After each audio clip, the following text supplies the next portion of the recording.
everyone, here we are again, ready for another stream of Wildermyth.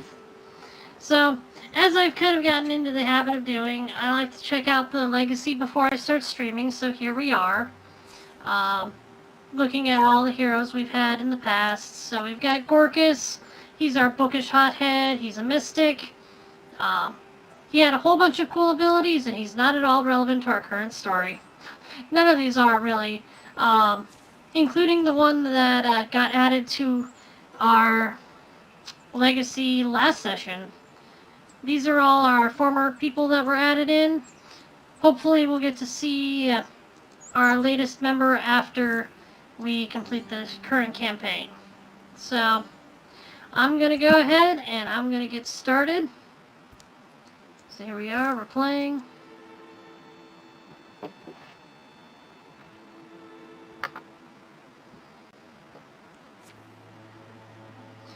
And here we are, back in the good old town of Eagledale. So, as a quick little refresher of what happened last session, we've had quite a few interesting developments. For instance, Raytheon is all the way in Blythold for some reason. But, Raytheon, he's kind of got a transformation going on here. He's got the fire, he's got the wings, he's got the crow claw. This guy's kind of a jack of all trades. He's become kind of the star of our show, our little story here. And I look forward to seeing how this former hunter/archer does now that he's going to be in melee a lot, thanks to his little crow claw. Hopefully, his new playstyle will be fun and interesting and take advantage of some of his previous abilities. So, but yeah, last session we had a friend of ours by the name of, I believe, Payne. He decided that he wanted to become a Morthagi. He wanted to become one of those enduring types. Old age was catching up to him, and he didn't like the idea of going quietly into that long night. So, he persuaded one of the enduring to see if they can make him one of them. We shut down another one of the forges, that's the word I'm looking for. We shut down one of the forges that was making Morthagi, and now we're looking to continue the process and stop more Morthagi attacks. So we're just out to stop them from invading the rest of the Yondering lands. So with that in mind, we should get started shortly. Let me just make sure everything is set up before we get going. Okay, cool.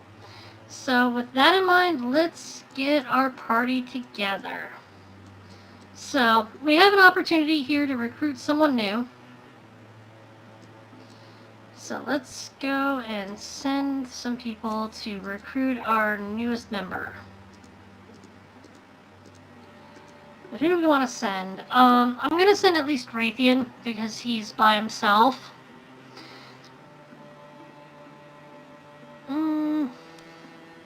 Let's send Raytheon, Wind, and Udgis. That gives us one of each.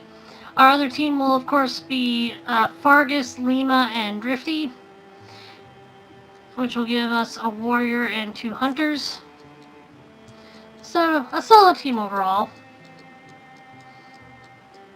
And for them, let's have them scout out this this Great Mare field. Ooh, hello. Udgis has come into possession of a powerful artifact.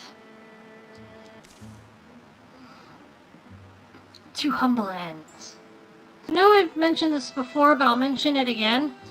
Some of you, this might be the first time hearing it, since I only was doing it privately before, but now we're doing public viewings. If you look at the top left, you can actually see which of the riders did each of these events, which I think is kind of a cool little homage to them. It's like, hey, you know, Douglas Austin did a whole bunch of these. So let's see what Humble Ends is about. Oh, wandering stranger, come hide from the moon. The barrels are full, the fiddle's in tune.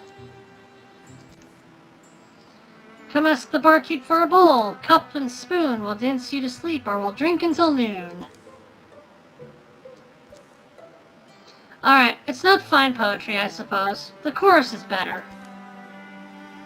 Wind glances at gleam. Or a gleam. Obvious realizes the dagger in his hand is flashing with the mixed light of moon and fire. Oh, it's nothing, it's... Though he clutches it away, his friend has already gotten a good look. It's got the mark of Old Wayne. It's too late to deny it. The vision of the blade once beheld can never be forgotten. Wind. The rippling edge is oddly arresting. The Old Wayne family's grim crest glares graven into the hilt. I didn't mean to let you see it, but what I intend seems to weigh little in its gravity. A friend from before left it to me. It's a relic he hunted since we were young and knew what it was to desire things. It killed him. According to legend, this weapon, the Oath of Old Wayne, was made by the last persecuted Old Wayne mystic. It was made for vengeance, to cause suffering. It ruined a whole age of our land, shattered what generations had built. Hello! So now I need to make sure that doesn't happen again. That's where we're headed, isn't it? To destroy that thing? Do you still want to come along? I know it's dangerous. I intended to slip away once we got close.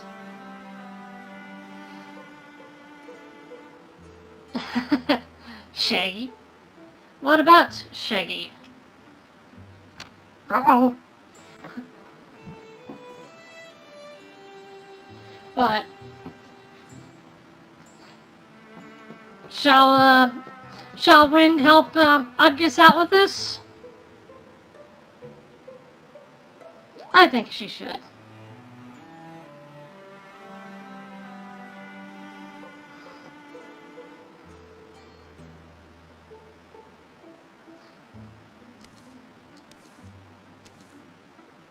So he does!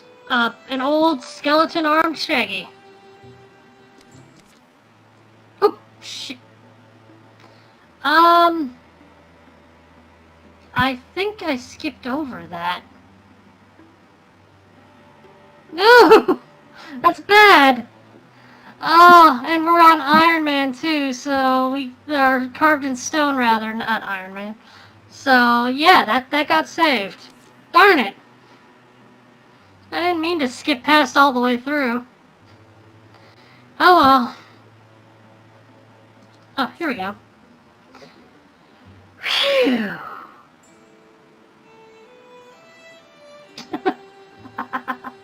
Okay. That's cool.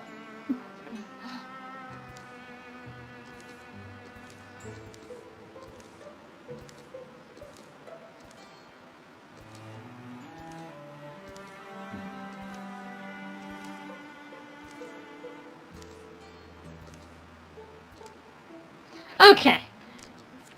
Yay! I was so worried that was missed opportunity. Alright, so Udgus, Wind, and Drifty are on their way.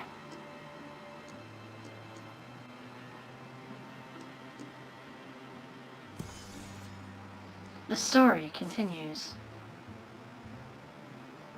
Udgus leads Wind onto the ancestral lands of the Old Wayne family. The Old Wayne legend is a rich well of villains for serpent-bottomed storytellers, a group of questionably related kinsfolk living in a secluded manner, practicing dark crafts. It's isolated, say that for it. Come on, better if we stick close. Frog. He's like, what? What'd I do? I bet they built out here because they were paranoid, hoarding wealth. Look how thick the walls are. Yeah, and if you had all you needed. Soon they're within a proper ruin, with towers half sunk and many of them tumbled. We're looking for a forge? There's a stairwell. And there you go. You sure this is right? This is how you unmake the thing? Here, take the torch. As Udgus draws the dagger, the oath of Oldway and the eyes over the forge begin to glow. The forge roars awake, vomiting hot coals. But like the dagger itself, the glowing embers arrest his eyes.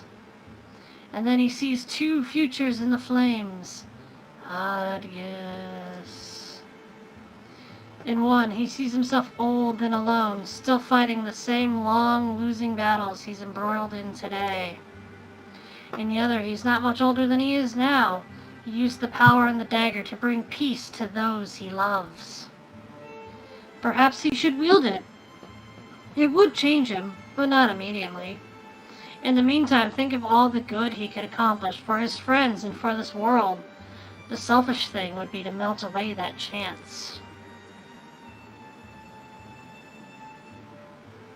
So, here we are.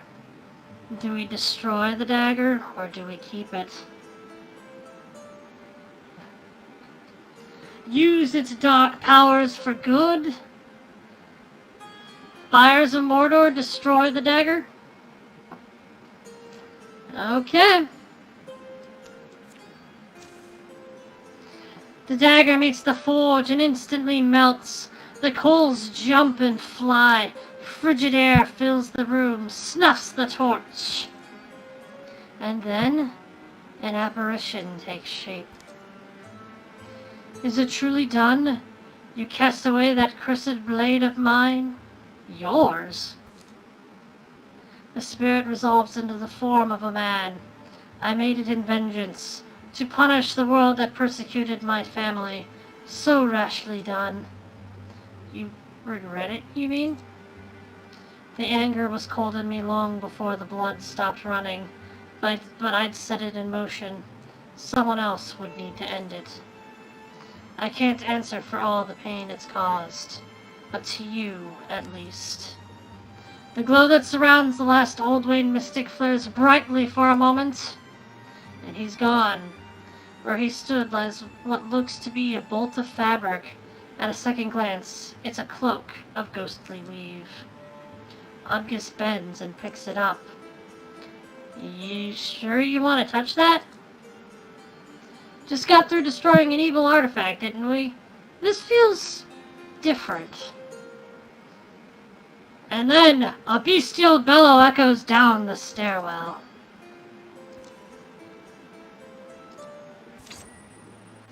Atonement of Oldwayne. A mantle of hope and virtue gifted by a regretful spirit. It grants +1 warding, bonus damage, and potency. And since Udgus was the one to claim it, I think he should be the one to wear it.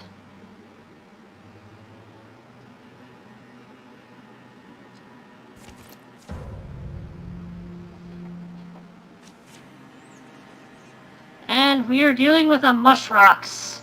Its whole body grinding together like a slate stack. Fungus wreathes it in fumes of decay.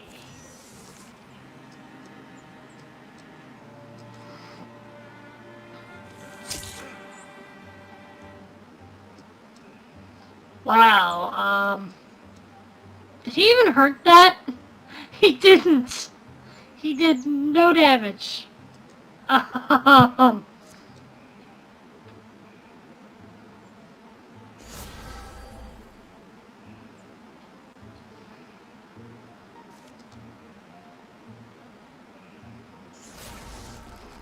Let's boost our fighter.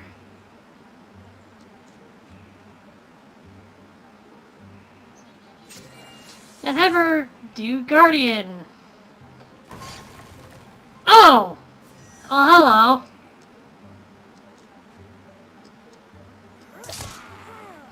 Okay, that's better. Much better. There we go. He does more damage when he doesn't have,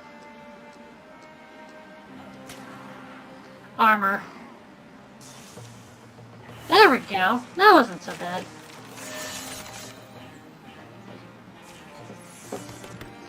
Udgus is now a Bluehorn Mystic. We could give him Mythweaver, which is one of my personal favorites. specifically because there's a 50% chance that they reflect damage while interfused, specifically with Garb. Humanist. Mechanism applies poison to enemies who step next to it. As we are fighting Morthagi, that is incredibly useful because mechanisms show up on a lot of their dungeons. Wisdom gives him bonuses, which could be useful, especially since he is getting on in the years. Or we can upgrade his Vigor Flow. Give him more damage when he's interfused. I personally think both with Mythweaver and Humanist are good choices. Humanist is usually less useful in most campaigns, but since we're dealing with the Morthagi, it could be very useful for him. So, the choice is yours.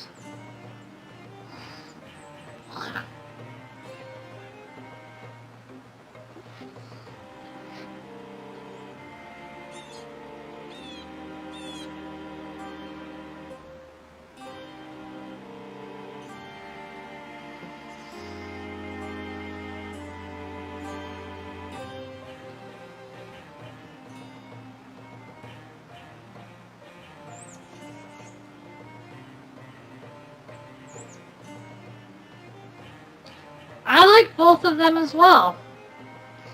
Mythweaver is nice, and I've used it on many Mystics before. Humanist, I've also enjoyed when I get to use it to its full effect. Shardnado is also a nice ability. So,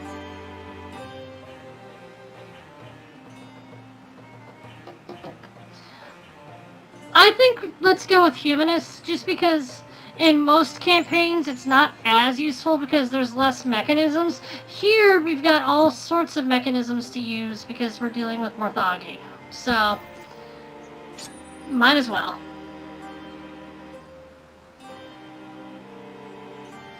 Alright, let's see. Who needs some more block?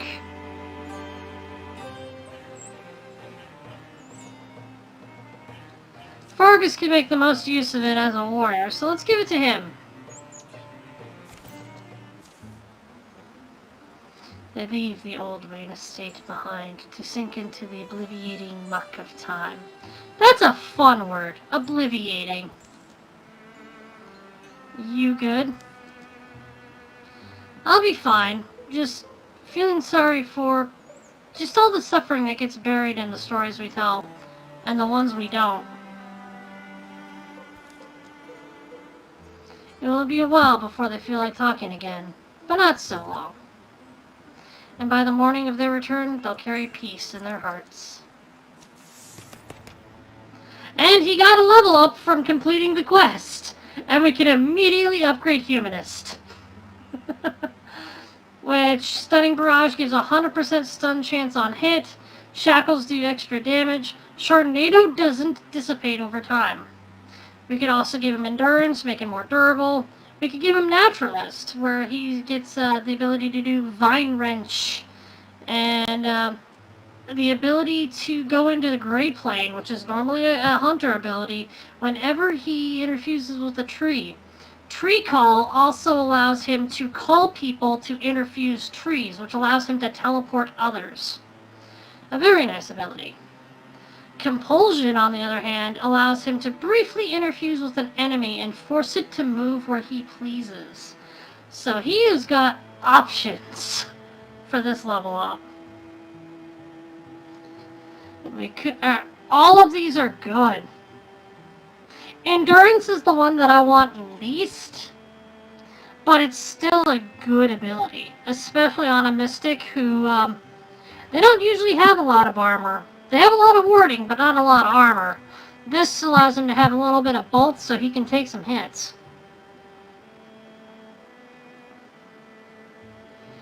Compulsion is useful, especially with Indignance, but he doesn't have Indignance, not that, to my knowledge. Let's see. Yeah, he's got Vigor Flow, Humanist, Interfuse, and Earth Scrap. Well, Interfuse, all of them have. So, audience, what do you think?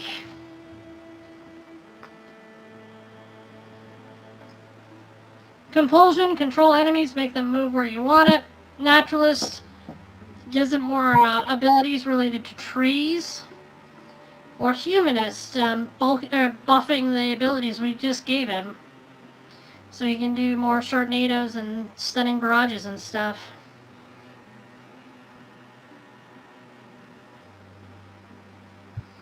Both are good options.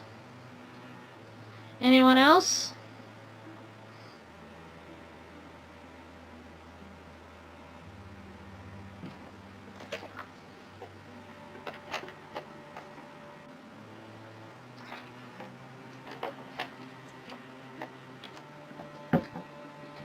Alright. I'm not hearing anyone, so let's go Humanist.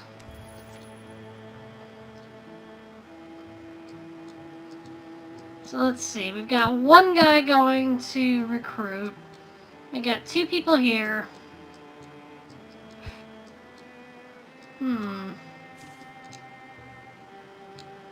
Let's send Wind to join those 2. And Udgus and Drifty to join Raytheon. Ooh, the wolf price. Painted amber by the fading light, a formation of stone catches Lima's eye. Certainly doesn't appear naturally formed. One way to know for sure. Upon the hill's summit, nothing's waiting for them. Well, there's a big rock and a couple wind-worsted old pines. Then it begins. A thrumming. It grows louder and louder until the stone underfoot chatters and shakes. It grows louder until it's a mighty growl, clamorous, thundering. And then it resolves.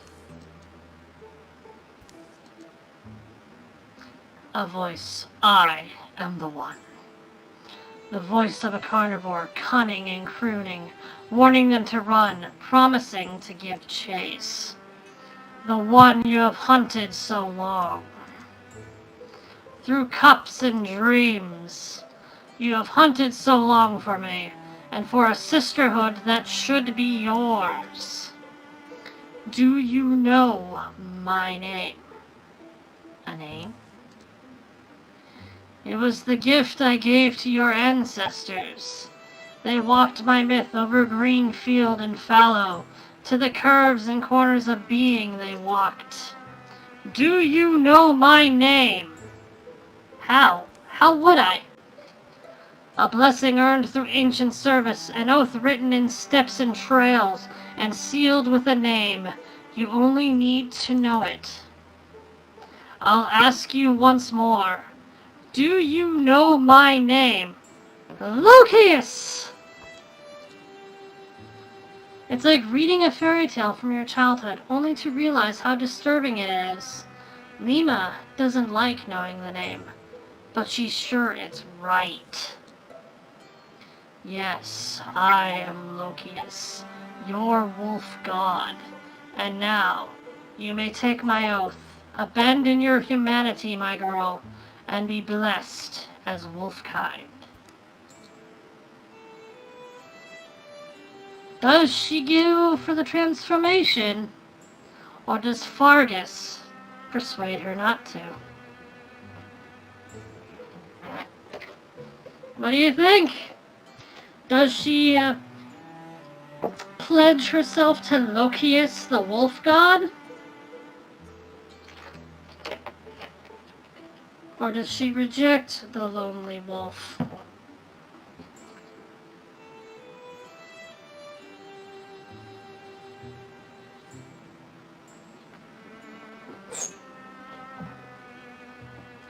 The decision is yours, dear audience.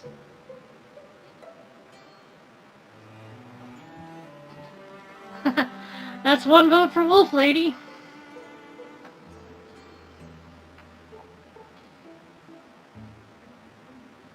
Anyone else? Going in 3, 2, 1.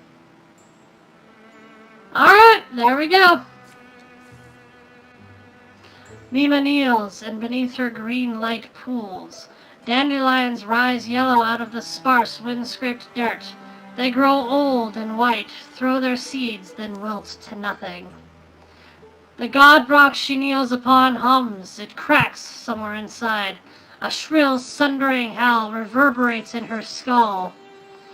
Feels like 1,000 megalithic wasps are whining, trapped in this bone jar teetering on her shaking shoulders. Mima!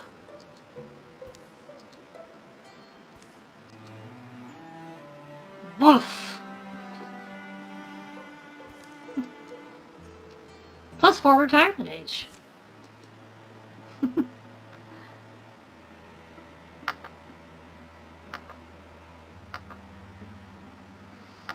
Alright, so Mima, the lady that joined us when we helped avenge her wife, has now become the Wolf Lady. Which will make her very much more melee focused, because her wolf head allows her to bite a nearby foe with her jaws, as a swift action.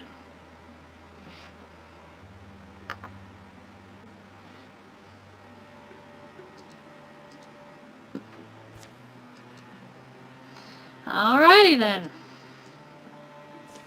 So let's see, let's go and do hide and fabric.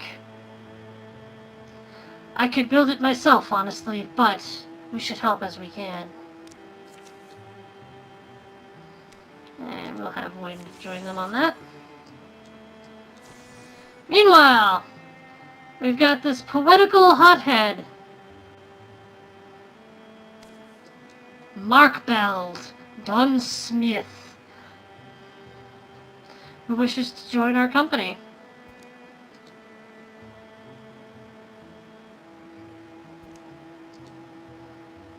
Markbeld and his sister got by without their parents.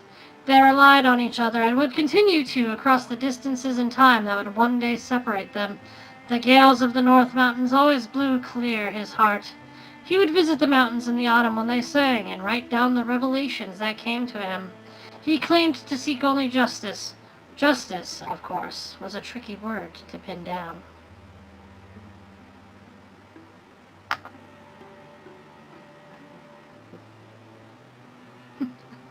Alright, so, I think I like him. He's loyal, he's literary, and he's mysterious.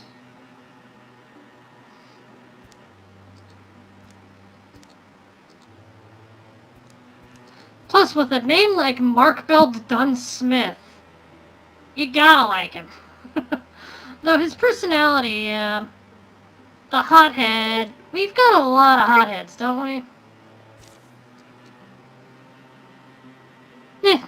Let's do it. Let's not worry about customizing him too much. We'll have to keep an eye on Lightwall. Little village minding its own business in the middle of the forest. Pleasant folk? It's practically an ambush magnet. Excuse me now? If you came to find trouble here, you may find that it's quite happy to meet you. Easy, we're Ebony Stallion. The opposite of trouble. We're here to defend you. Are you saying we can't defend ourselves? You know why there aren't any monsters in Lightwall yet? Because they know better. Listen, it's not that. The threat out there is bigger than anything you've... Don't tell me what I have and haven't seen. Ooh. I've seen hunters quicker and cannier than you bested in our streets. I'll prove it to you. I'll show you why they keep a wide berth. Right here. Pow. Oof.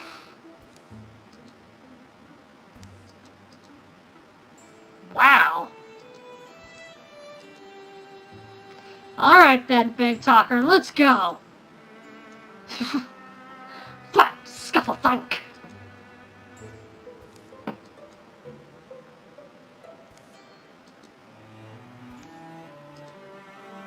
Alright, listen. I was surprised by a lot of things here just now. But mostly I'm surprised that you're really good.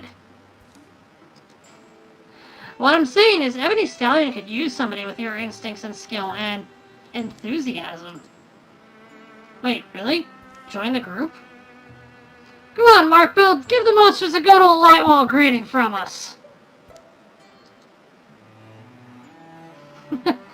Alright.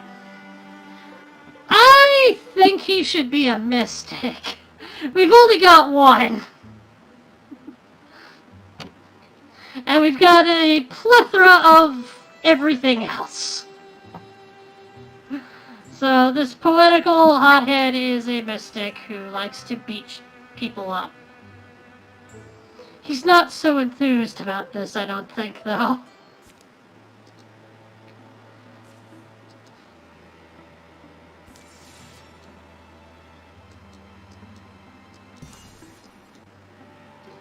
Meanwhile, our outfitter has been established. I'm gonna let everybody reunite before I send anybody anywhere. Alright, and now that those guys have reunited, time to go scout.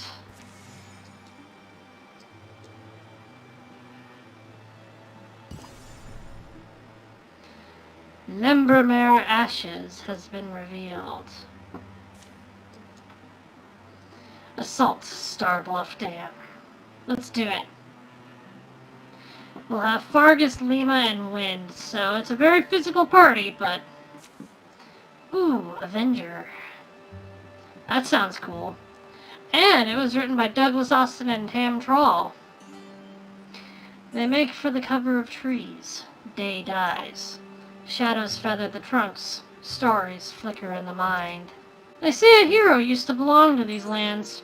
A towering woman who wore an antlered helm, wielded a blade of flashing gold. That was around here? Mist breathed cool against their faces. Noon Brave, she was called, and her sword was named Avenger. Protected the people, the goodly beasts, the trees. Though she never had love or friendship. But that's what? Oh, that's a sword. In the stories about the end of her life, it was said she laid her sword to rest, not like a tool, but as you'd bid a tired friend to sleep. Grateful, she buried that battle-notched blade, wearied-edged pressed into the earth where 'twas made. Ooh, well, doesn't that mean it's ours since we found it?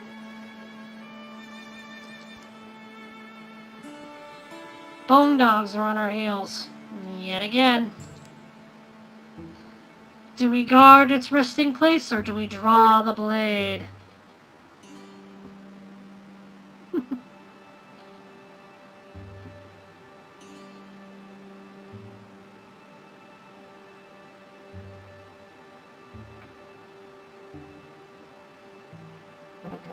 What do you think?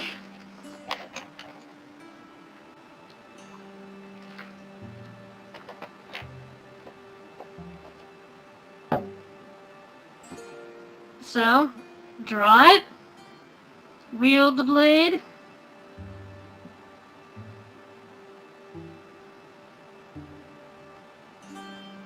going in 3, 2, 1, drawing the blade. Time to wake up, old sword, you're needed. The heavy blade still carries a burning edge, shadows shy from its arcing path. And we get Avenger, the blade of an old hero drawn from stone and welded in vengeance for the lost. It does plus additional stunt damage, and damages up to 3 nearby enemies. Okay, who do we give it to, though? Oh, she drew it. So, and she's got a tier 3 great axe. Let's get rid of the Star Pierce. Plus, that looks just awesome with her shield.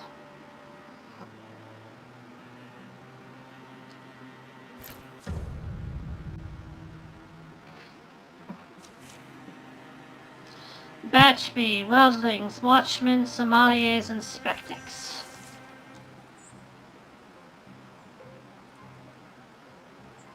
Alright. That's a lot of enemies, though.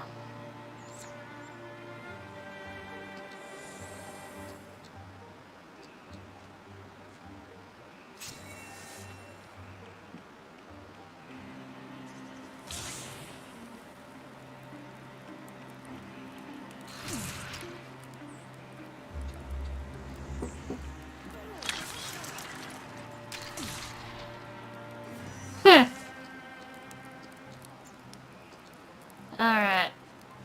Wolf Lady goes over here and bite!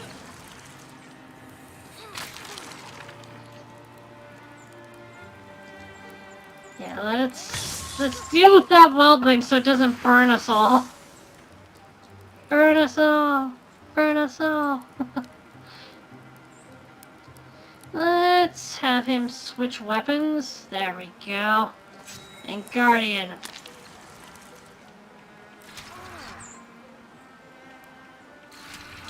Ah!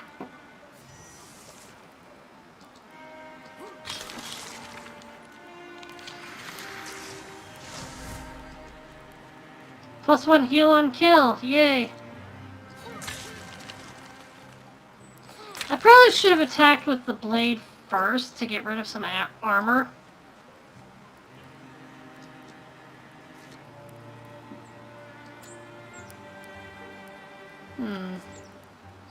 Yeah, make it run away.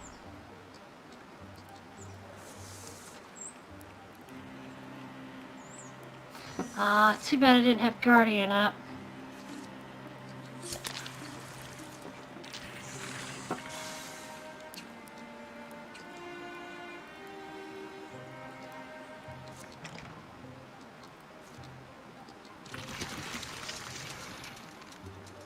Alright.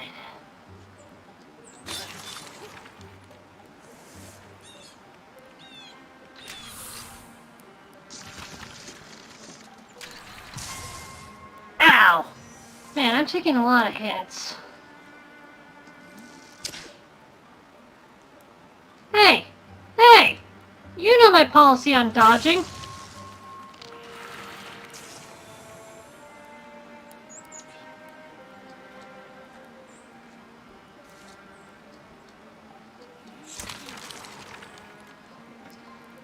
At least this party's got one thing, in that it's got a variable range.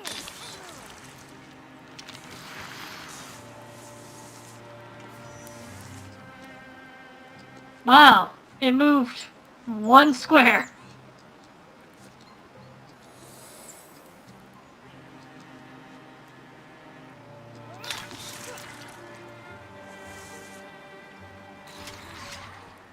More thuggy clam! Ow. Sneaky, sneaky. Time to bite.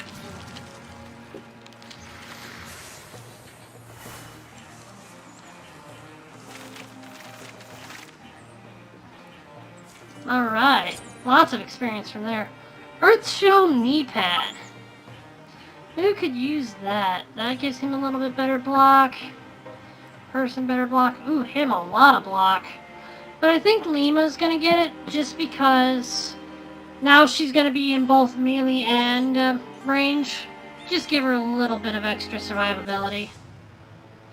No, they get butlers. I hate butlers. Honestly, I love the concept of butlers. I hate fighting them.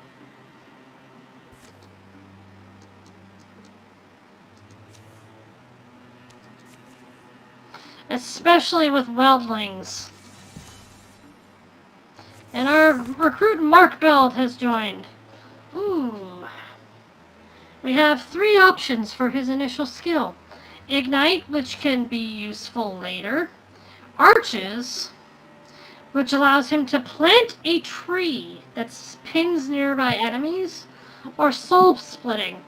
When he takes damage for each interfused object, 1 point is prevented and the object takes 2 damage instead. So we can make him really durable.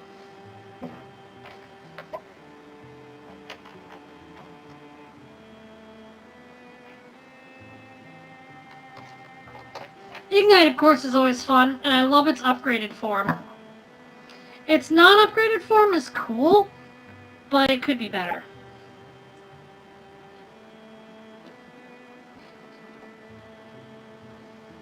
So what do we think?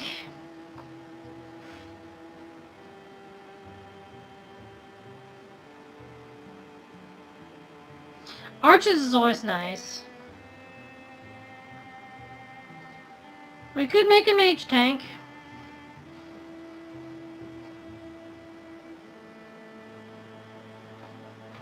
What about you, Lisa? What do you think?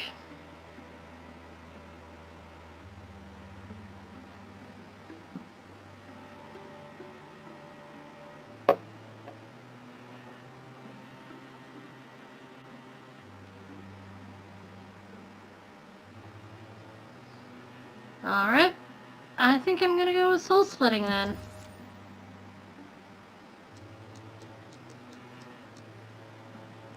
And let's send those 4. No, let's not send those 4. Let's...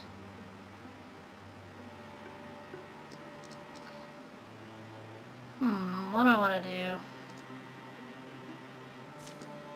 So for research, let's have Wind join the others. And have Mark build go up there. Then we'll have everybody else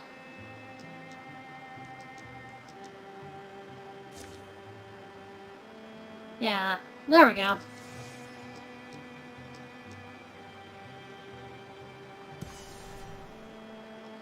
Thistle Timbers has been revealed. And we can assault Rattle-worn Altar. We'll get Wind, Udgis, Raytheon, and Drifty. One false step. Here's a thought. Maybe Rattle-worn Altar isn't as dangerous as we believed.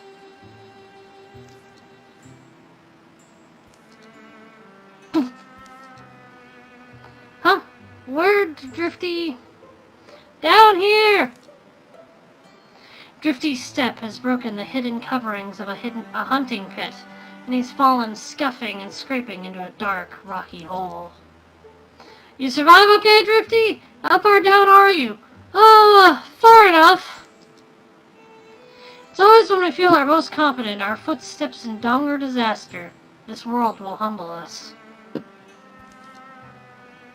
We're close to where those things were spotted. If this is a trap, it's going to be a race to get him out. Alright. Wind could jump down and help him.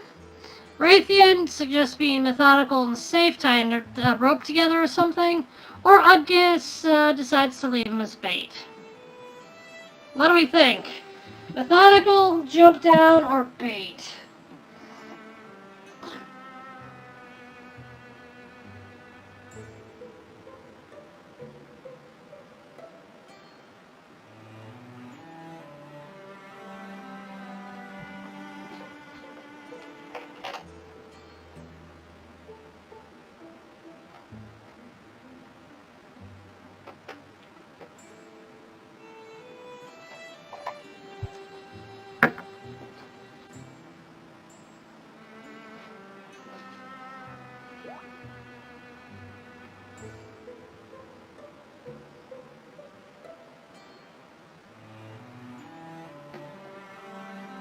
Number 2. Alright. Let's go with number 2. Hey, Wendy. Alright, number 2 it is. Hold still a moment, Drifty. They enter the near woods and strip some long vines and boughs. They're able to knot them together. They lower the makeshift rope to Drifty. And he's able to climb back up. Come on then, let's forget this ever happened. Ooh! Alright, it's some Thrixel. Haven't fought many of these in this campaign. So we've got thrixled weavers. Their heads weave in odd patterns. Eyes shine like moons, hissing suddenly they loom to strike. Bards, ponderous and expressionless, their heavy carapace begins to rattle and then to sing. The world changes. Seekers, droning wings carry them inexorably closer, their dodging flight impossible to predict. And then the Thrusks. Clamoring and clattering, they cry out in doubled voice. I've mentioned these before, but reality-altering dragon bugs? Fun. Haha! Water spirit! Come back here, water spirit! We don't want to hurt you, we want to befriend you!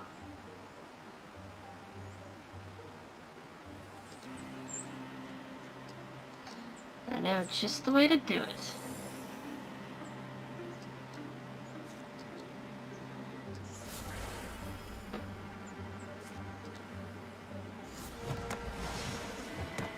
Ooh, stunt! Haha! With his fire wand, he literally caused fire to burst from rock. And we get to see now Crow Scratch. Aha! That's awesome. So his Crow Scratch also does poisoning.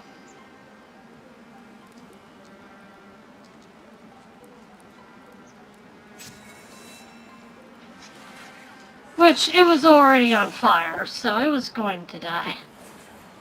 Don't make it bigger! No! What's wrong with you?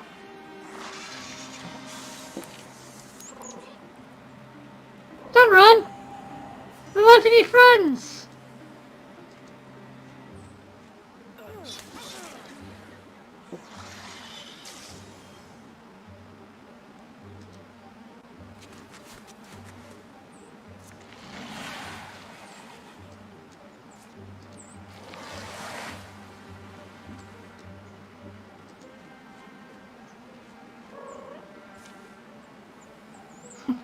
Alright. You really are one of the water spirits, aren't you? Thank you for being a steward of this land. Bree! Bree! Let's give him a water bow. The Shade Root Song.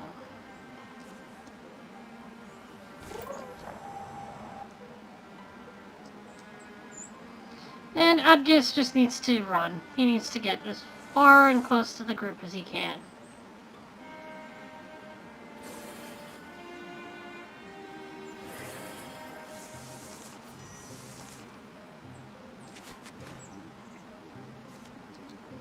Crow Scratch.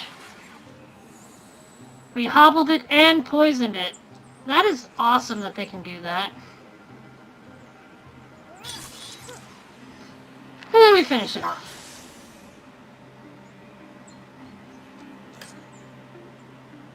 Oh no.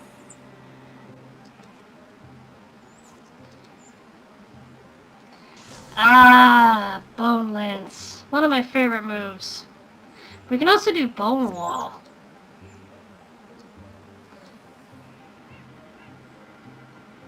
But let's do Bone Lance.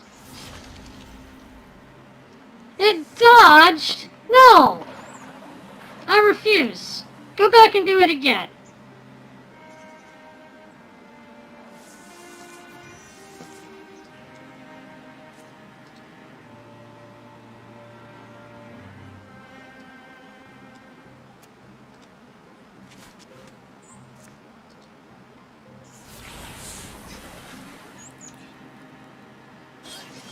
We got lots of fire. All the fire.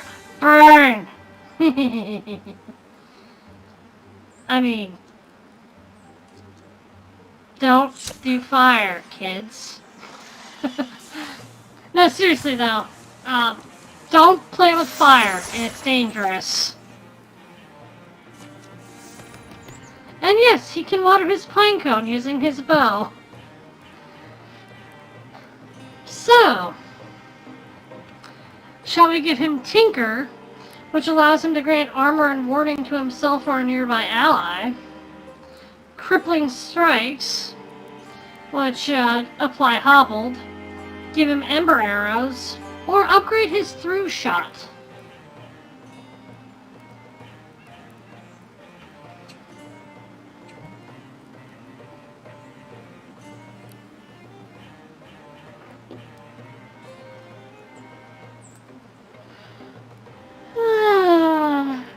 Pardon me.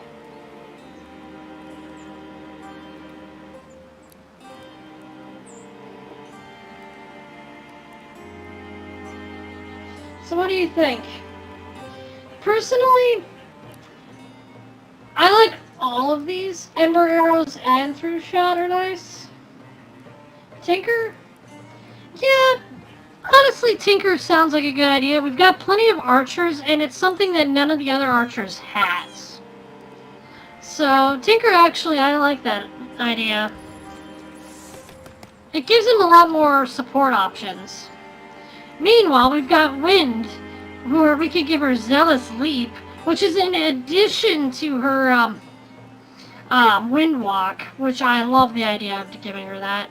We could give her Stalwart, basically giving her extra armor and warding, but reducing her speed by half. I'm not as big a fan of this, especially if we have Drifty, who can just give armor, and Udgus can do the same if he infuses with a rock. So we've already got abilities that do the same that don't reduce her speed. So I'm not as big a fan of Stalwart, but if you guys like it, we can do it. We can also give her Tinker. But again, we've got other people who can give armor and warding. I think that we're better off giving her something other than Tinker. But again, if you guys want her to have it, we can give her that. We could upgrade her Broad Swipes, dealing extra damage to enemies within range. Zealous Leap, on the other hand, increases her mobility. So we either increase her mobility, or we increase the number of enemies she can hit, or the damage she can do. So with Quantum Leap, you're thinking Zealous? It's not a bad idea.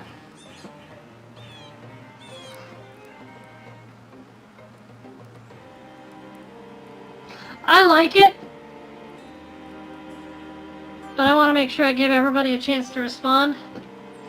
So I'm going to go in 5, 4, 3, 2, 1.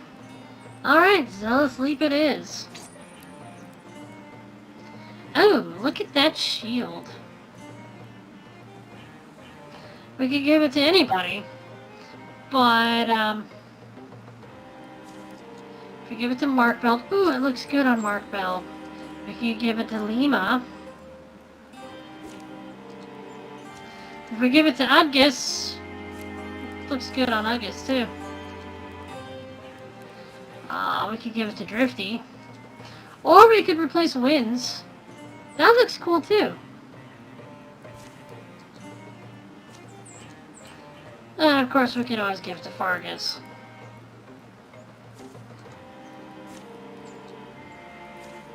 I'm a fan of giving it to Lima.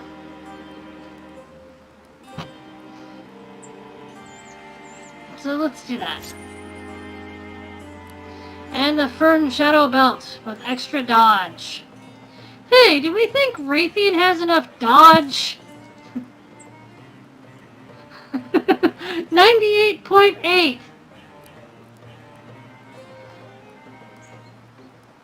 A little late to give it to Drifty, but look at that. We can get his dodge up to 98.8. I want to do it. I want to just give him as much as I can.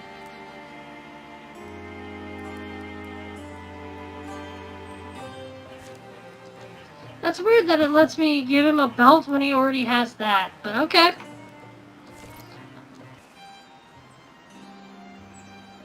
Fodder. Oh, here we go. Caw! Caw!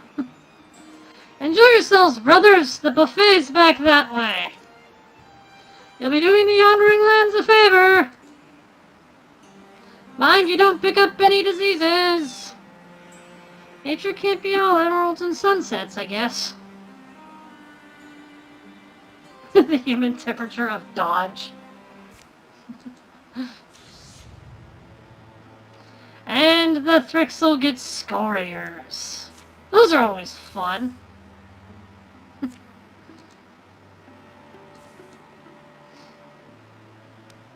And let's search thoroughly the rattle-worn altar. Research complete. Always strikes me how much there still is to find, to know. We gain hardwoods and fabrics. And an earthshell strap. For extra block. Since I didn't give the shield to Drifty, I'll give him the earthshell strap. Just give him a little bit more.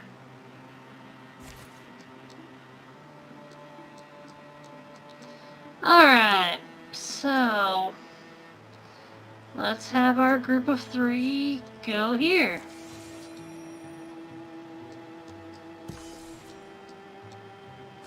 Research complete.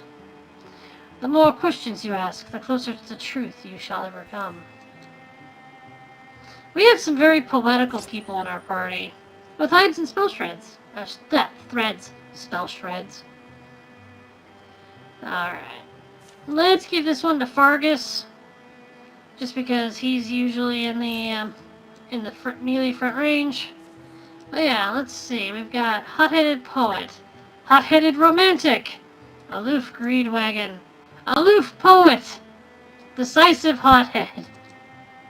Political hothead. Greedy intellectual. Hot-headed poet. So, yeah, we've got a lot of hotheads, a lot of poets, and a bit of greed going on here. Oh.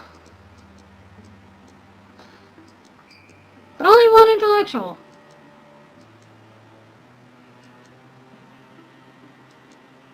And aloof. Wow, we got almost 2 of everything. Including classes. How did... Oh, no. We have 3. We got hunters. Oh, okay. Let's have them build a bridge then.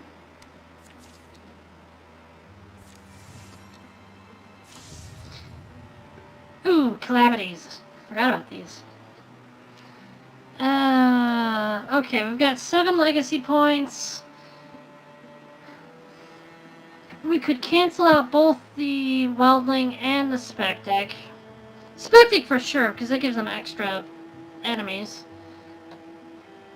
But I really don't want to give Wildlings any more damage, so let's stop that. That's a steep price to pay, but worth it.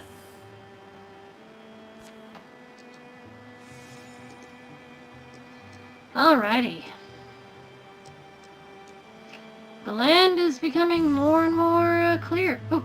Oh boy, incursion. I have not been paying attention to that. And they're going there.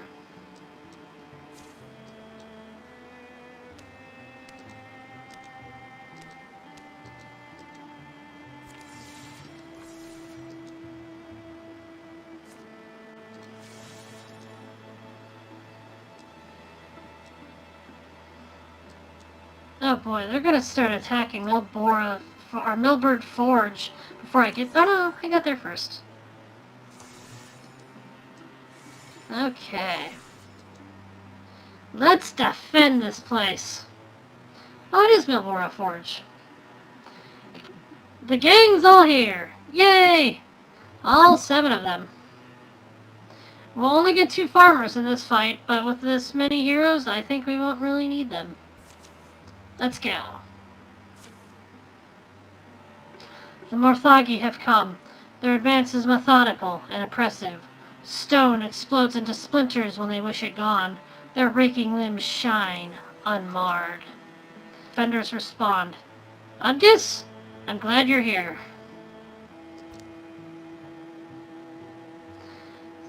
We could charge into battle, take the fight to them with an 82% chance of success. We could use our knowledge of the land and harry their approach. This gives us a 26% chance of success. Could be useful, but the chances are against us. Or, Markbeld has a good idea. Stay hidden until the last moment and fight with cunning.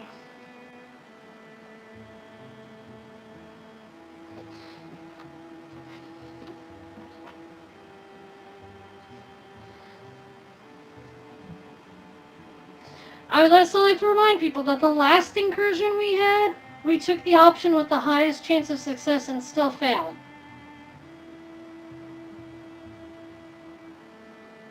You want to go number 3? How about the rest of you?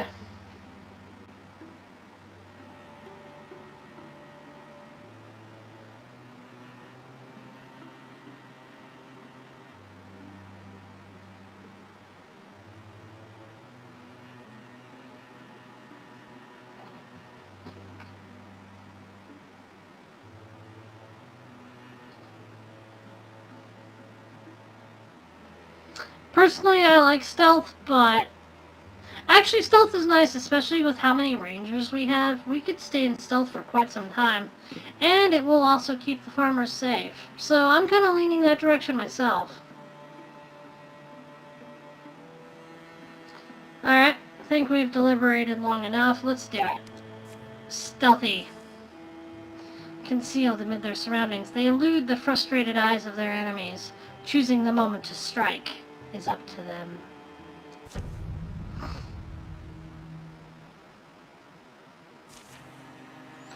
Stealth. All heroes begin combat in Grey Plain. We also get Cunning. Flanking attacks this combat deal +1 damage. We already have a Butler and a Wildling in the first group. And a Batchbee. Batchbees aren't that bad, though. Noisy as an anvil tossed down a stairwell, it rolls smoothly back to its feet at each stumble. The Butler, all its movements are measured and soft, elegant and ill-meaning. And seeing that sommelier reminds me of Church. May he rest in peace.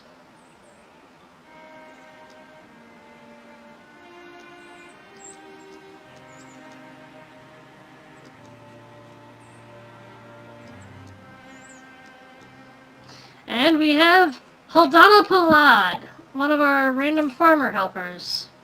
She's a poetical greedwagon. And just because we can, the Lord of the Lost Things showed up at Blythehold one night, leaving behind an infant called Haldana. This was how they justified the abuses heaped on the girl. Studying the distant light of stars, she sometimes seemed gone to a place inside. She always came back, though, and spoke soothing words to set hearts at ease. The more others questioned her motives, the less clear they often got. She's dark-hearted, distant, and mysterious, and someone I desperately want on our team now. But she's just a farmer who opens doors and waits.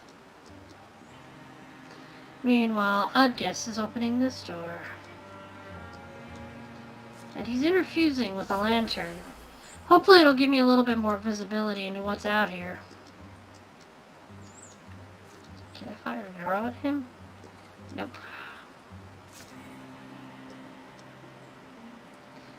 Let's have him go out here. There it is.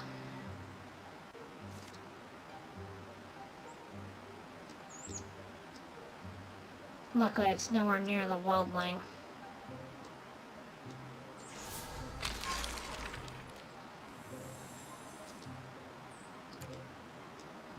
And here we have Nima.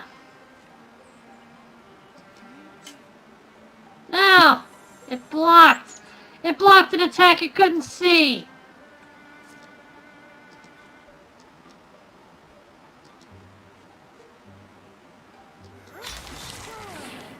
Ooh, nice! She exploded it.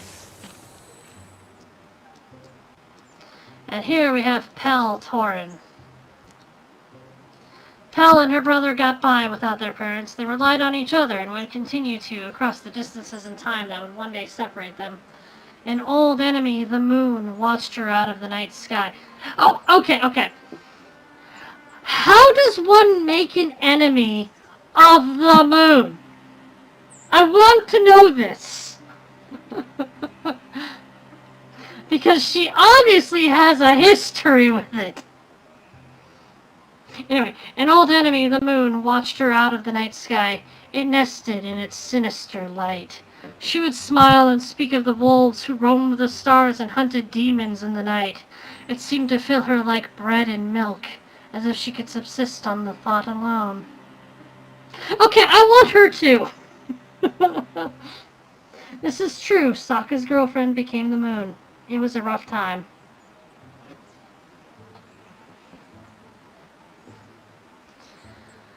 Okay. Yeah. Darn it! I shouldn't have read their histories. Now I want these random farmers on my team. Ooh, here we go. Set up an ambush.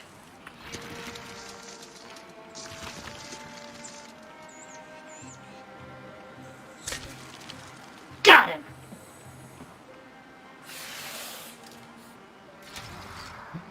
No, don't you sweep. Oh, ow. Oh, good. That was bad. Alright. Scratch it. Scratch it good. Oh, jeez. It's got a lot of armor, too. So, sweep the floor. Once per turn as a free action, consumes up to 4 nearby debris, gaining 2 temp health for each. Can hold up to 8 temp health. So that's one of the reasons I don't like butlers, is because they'll go around and they'll do stuff.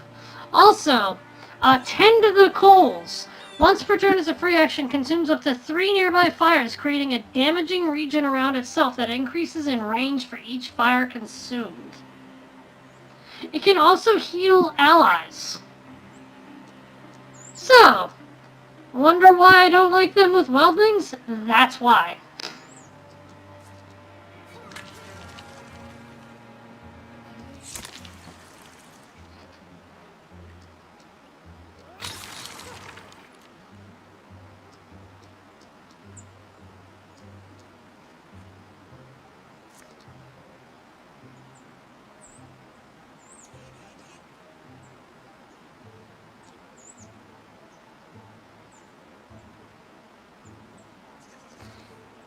There we go. Get the 2 of them. Kill that. And strike that. Aw, don't dodge.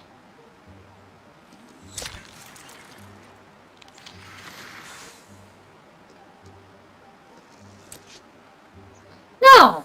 What did I just say about dodging? Seriously. It's like they can't hear me. At all.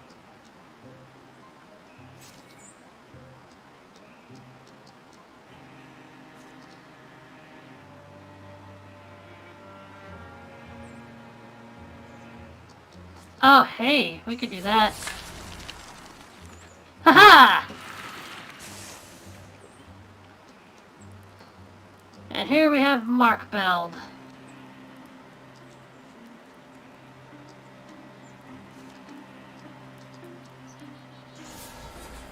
And now he's infused with the lamp.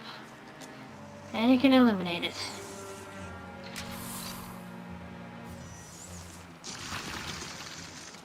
Ah, another butler. No.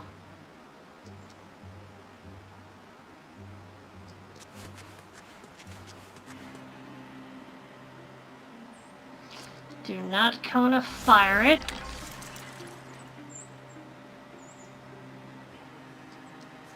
I want her to silk step. She took a good hit. I'm also curious. Let's look at Lima. Let's look at stats. Retirement age is 62.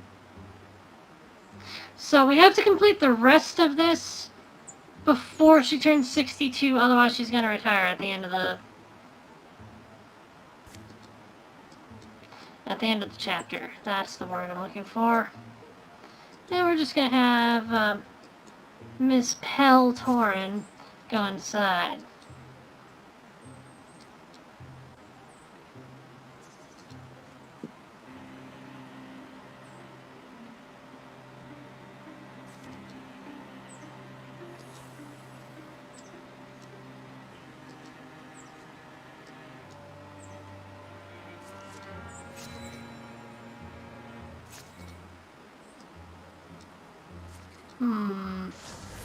I wonder.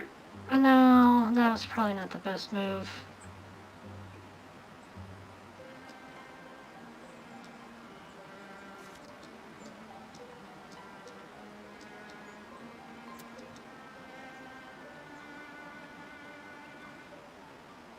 Let's have him move down there.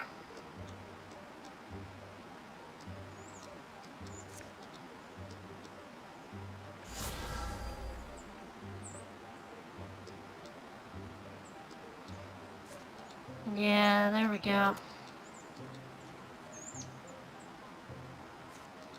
Is that thing already poisoned?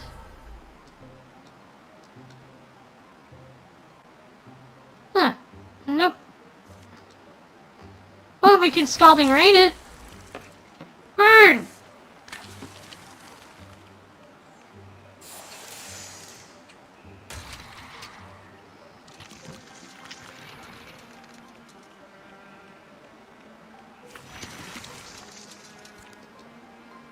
Man, they seem to just get bigger and bigger.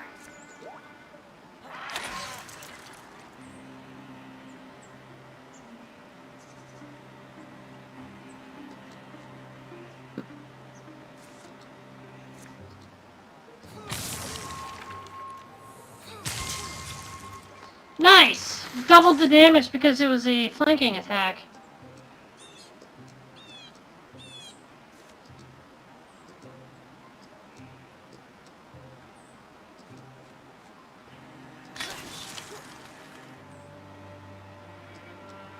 Yeah, Pel's just gonna stay in there.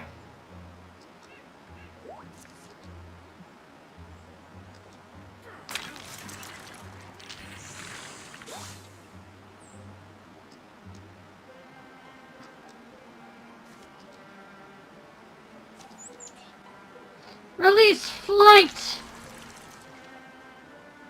Oh man, he survived that.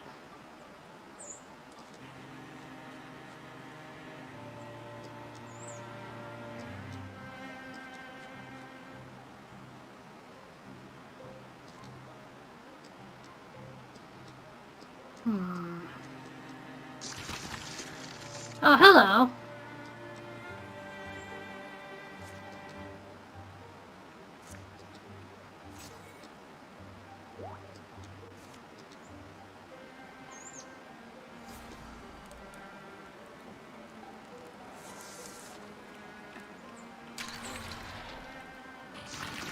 Ow! August took a hit. A big one. Hey, don't you give me the clamp.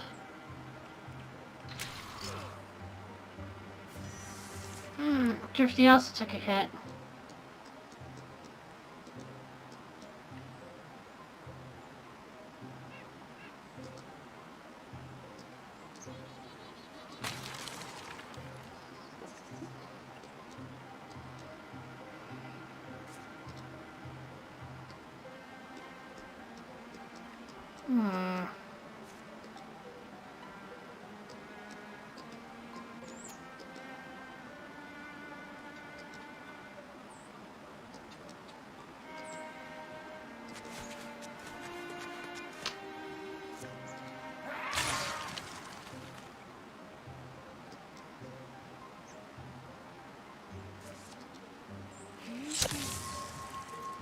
Okay.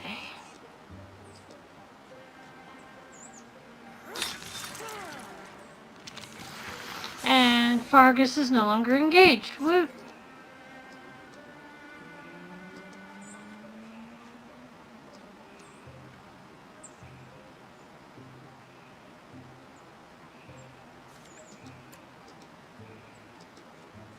At least give him someone to wall with. Oh, I should have had Fargus do the attack against the Morthagi. Then I could have had the Wind do her little wind walk.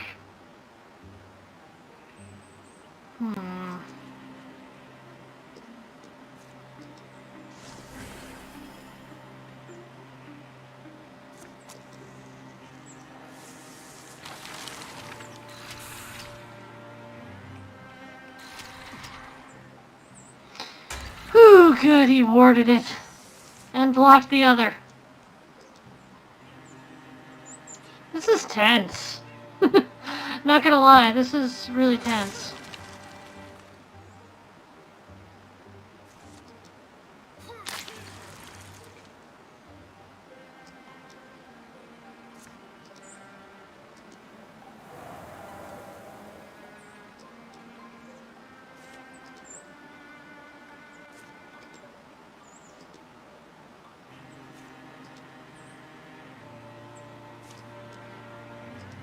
Rain death!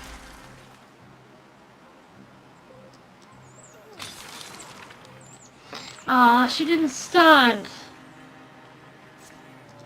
That makes me a little sad.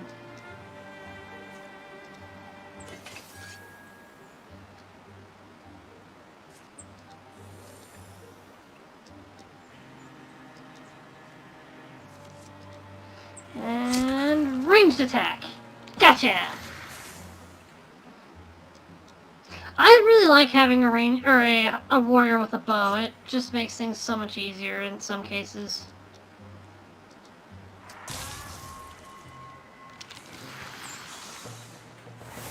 We did it!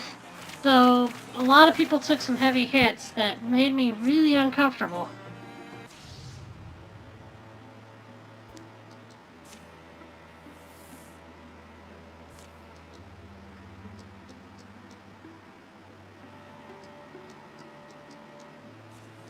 So, let's scout, but who... Okay.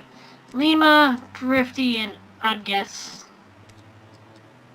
need to stay out. At least for now. We'll have Fargus, Raytheon, Wind, and Mark Beld scout out here. Meanwhile, we'll have the 3 people who are injured spend some time recuperating and building the defenses. Dakenwield has been revealed. Assault Hound Farm Lumberyard.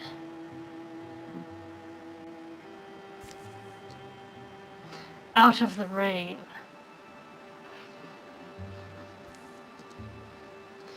Pouring out there and lightning. You were right. Stormy, he says. I've come through here before. It's normal. The way to Hound Farm Lumberyard follows dead roads, long washed to chalkstone, wheel cars, and Mimori. The uneven fields beyond this gorge get swampy, especially in winter. They wad around the elbows of Dakenwild like soaked blankets. Got this little cave, though. Agreed, let's get in there. No, I mean, wasn't here last time. I'd swear it wasn't. On a forceful gust, the rain comes chasing them, the rocks slick and fragrant and dark. Don't overthink it. Don't be like me. Come on. It's only a little... Or wait, how far back does it go? Goes further? Hold up for a bit. No animal smell. As they stoop out of the rain, crack. That doesn't sound good. The world gives a tectonic shudder, and from outside, obliterating the rain noise, comes the clatter smash of dropping rocks.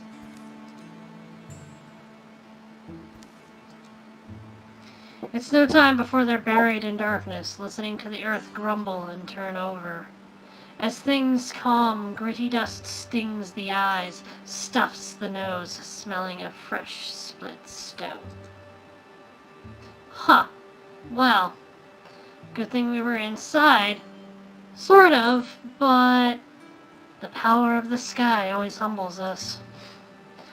Luckily, fire is a simple matter for Raytheon. Because of his firearm. We're taking a longer look, I guess. Let's not lose the exit entirely. Hey, is this worked stone? Yeah? Yeah, the way forks. We got stairs here. Truly? Cut stairs? That is interesting. Or intriguing. And this is looks random, but some other passage. Cold draft from there. Very cold. Stonework's old, but you can see it was done with care. That other passage smells fresher, but that air is freezing cold. Did we come here to explore suddenly? I'll go on my own if you want. So, we have options. We can clear out the entrance and move on.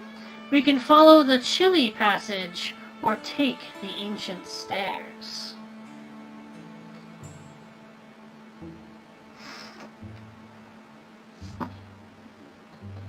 Not sure who's still on the stream since we've only got 2 people watching. But whoever's out there other than myself, what do you want to do? Do we follow the chilly passage, the stairs, or clear out the entrance?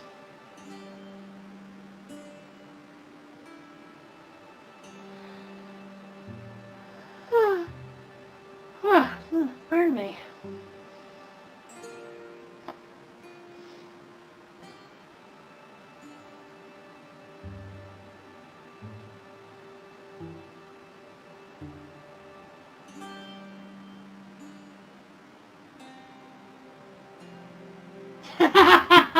It is true, I do hate stairs.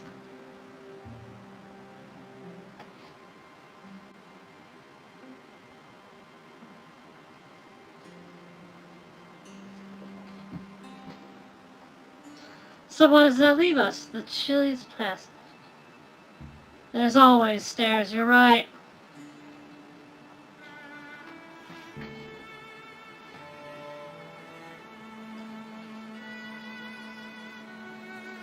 Alright, follow the chilly passage.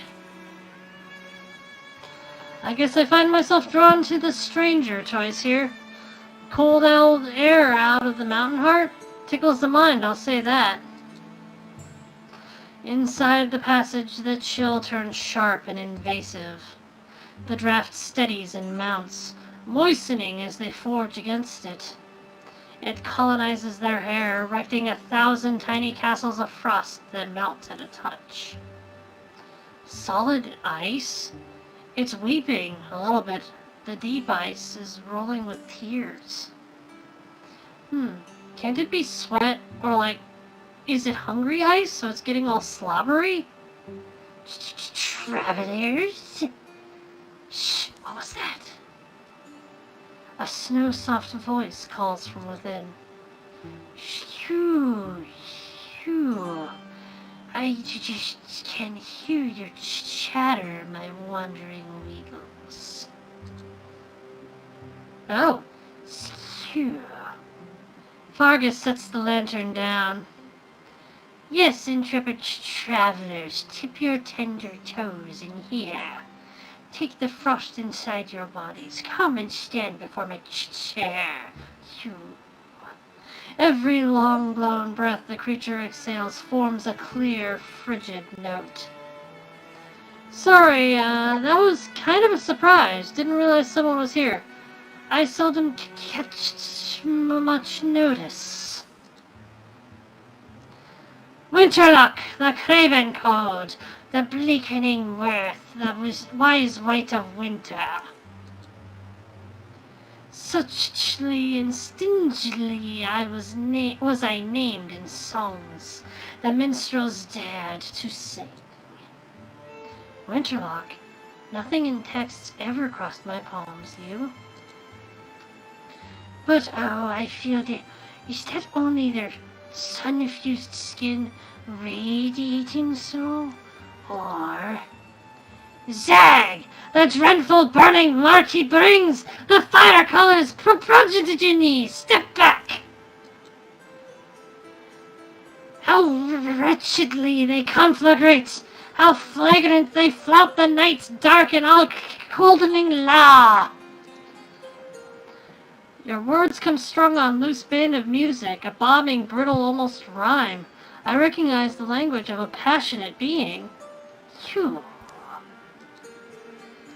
Eh? Ah, passion is what chills a formless and flowing life into crystal. Eclipses thought with deed, how a lake slow freezes over. Yes, yes, I have that. I once walked your gladelands bright, all slicky and sticky and sweaty and warm. You bring that odor in your heart-breathing chests. The tree things, bee things, bird wings, and worms. Probably me. I should have washed in the rain. All that's distasteful to you. Hate! I hate all parts of that sun-lusting and sultan and moss-mantled place! Winterlock's shrill shout puts a clamoring cold in each listener's lungs, like a deep and unerupting cough they'd wish out. I was hunted to my heels, you know, chased to the inhospitable bowels of the mountains, where only long toil could carve such icy underways as these. That aligns with, well, the evidence. But what kept you cloistered here, aside from your obvious investment in this frozen gallery of yours? Skew, that is because I made a promise. A promise I've since scolded myself to keep. That never I'd try my loved and only life there, where cold is called callous and an ember coddled and cupped. I swore to stay with my stratified ice, my lovely and long-boned ice hue, until such as I might walk again behind the whitening wind.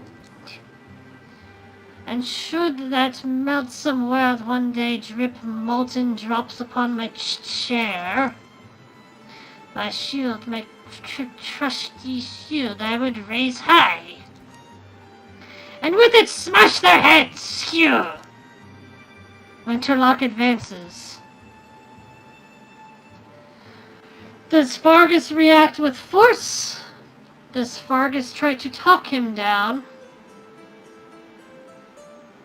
Or does Raytheon threaten?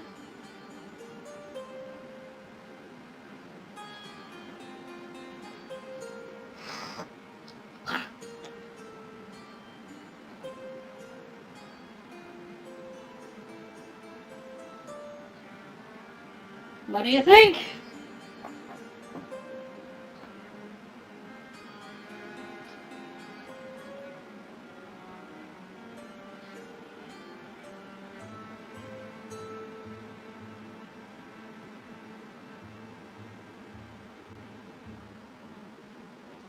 Any ideas? 3. You want to meet his ice with fire? You want to burn it all? Honestly, so do I, because I've never actually had a person with fire in this interaction before. This is a completely new option that normally isn't there. So I want to see it. So 3 it is. Zag, no, don't! I was only... Winterlock cuddles away from Raytheon's heat.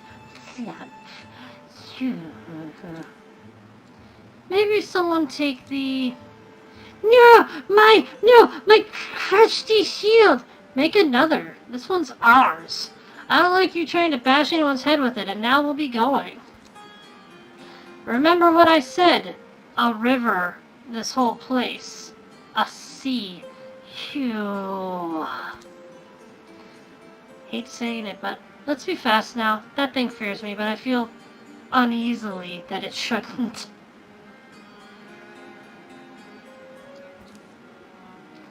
Not going to try the stairs? What did I just finish saying? The dripping cave entrance is slid partway open, wide enough for them to slip out. The air is blinding and warm. Help! Let's bury it! They do what they can, heaving boulders into place and stacking little stones. Another adventure, huh? Come on, Rock! I don't know, that thing is older than adventures. A while before sundown, the work is done. Next few rains should wash mud and things down, more to the cracks. Cover it over. And what about this shield? Ice cold, but the thing's not melting. Wrap the grip and could end up using it.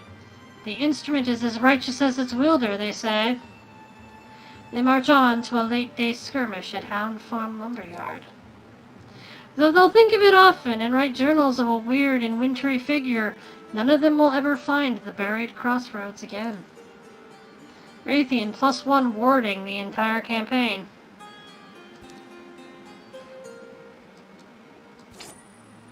And we get his ice shield.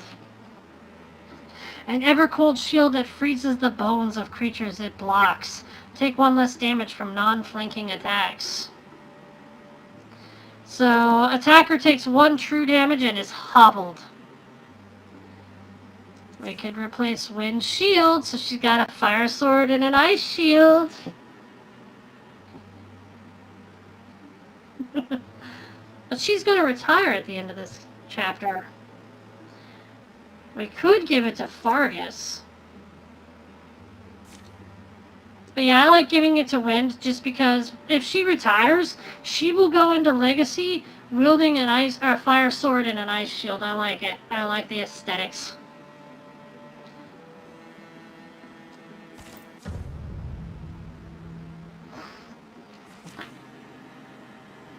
Eh! Meldings and butlers, oh my.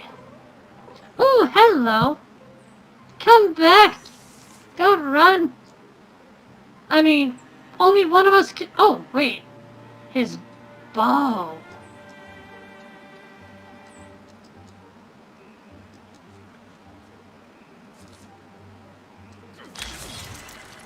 Ooh, nice stunt.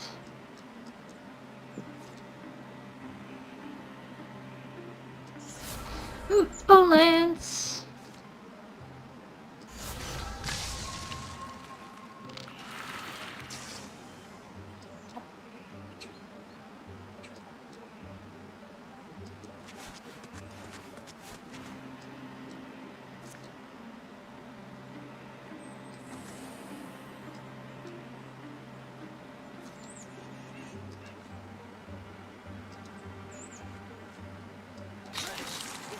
Yeah, nice hit. Hey! I've never known a monster to open a door like that. That's kind of cool. Also kind of not.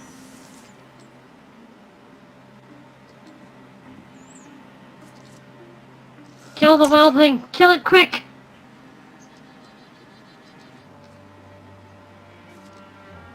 That's a barrel. That's rocks. We're not in a tower. Darn it. Discus.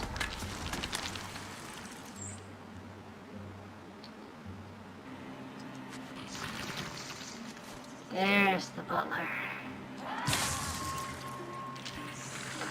I don't know why, but I like that noise that the raven makes. Ooh, explodey. No, don't do that. Ah. Look at all that temp HP. That thing is just a beast.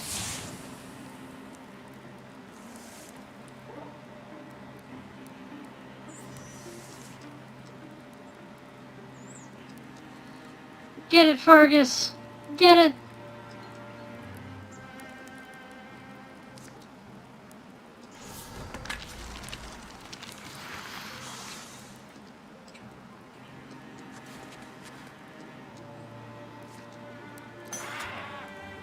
No, don't block. At least this way we can keep it... Oh, never mind. Don't heal. No.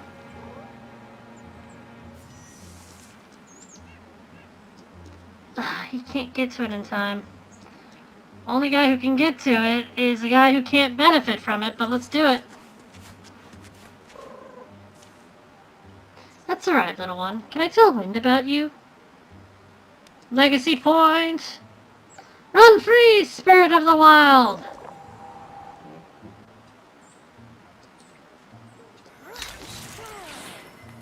Ooh, lover's vengeance.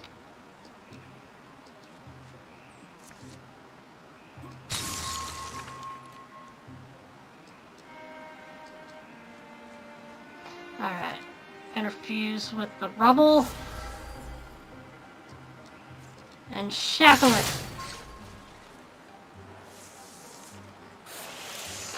Ah! Oh, why didn't it? No matter.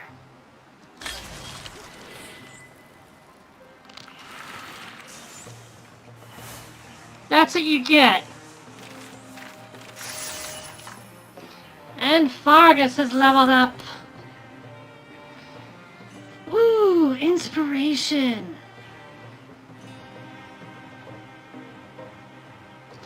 Alright guys, what do you think? Wisdom is good. As he's getting older, he's gonna get bonuses to tasks. Engage forces an enemy to fight him, but he must stay within range and maintain a clear line of sight with it. Inspiration gives adjacent allies +1 bonus damage and spell damage, so he can buff everyone around him. Vigilance allows him to counterattack 4 times from Sentinel.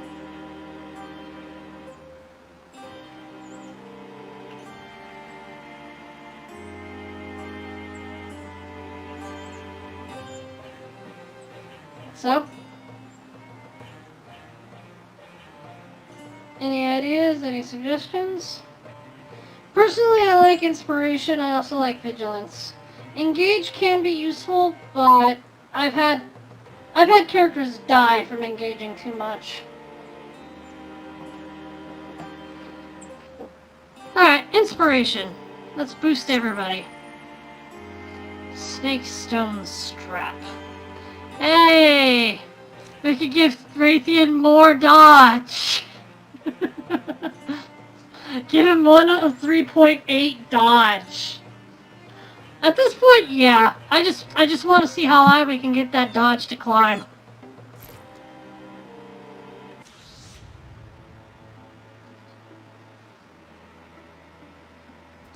And now there's going to be 2 Spectics whenever there's 1.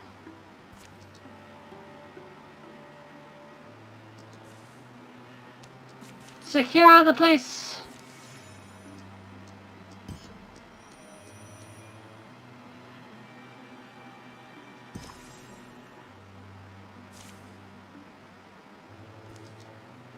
Alright, more heartwoods. And a brooch of cunning.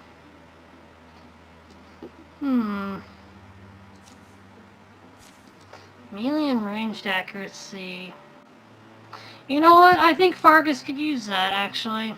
Because he does both.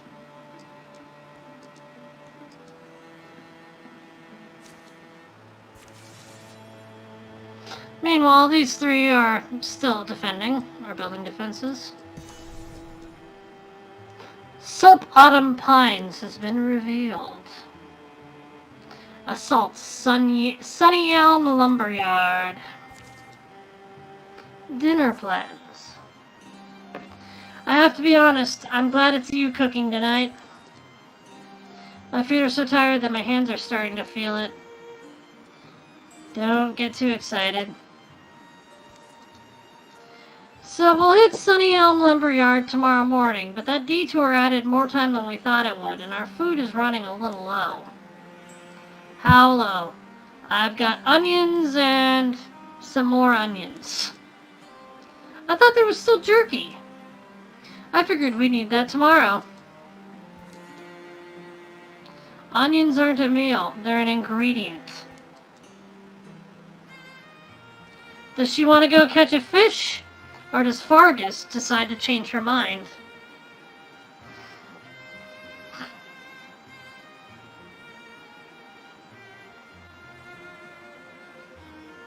I personally want to try to catch a fish, even though it's got a lower chance.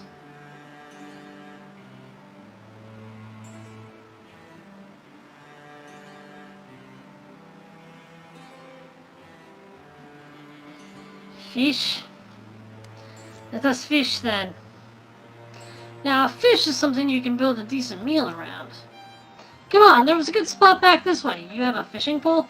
Nah, but it's the sort of thing you can improvise in a pinch. At a nearby pool. Can't say I've done much fishing lately. How long do you think this will take? Who can say?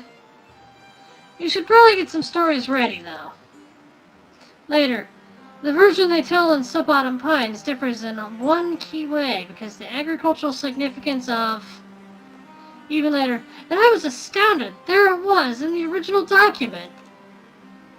Quite a bit later. So, how much longer do you think? I don't know. Maybe the bait was wrong? It's getting dark. I think we should call it. It wasn't the worst way to spend an evening, though. Thanks for trying. Maybe we can attack the Morthagi with piercing onion breath tomorrow.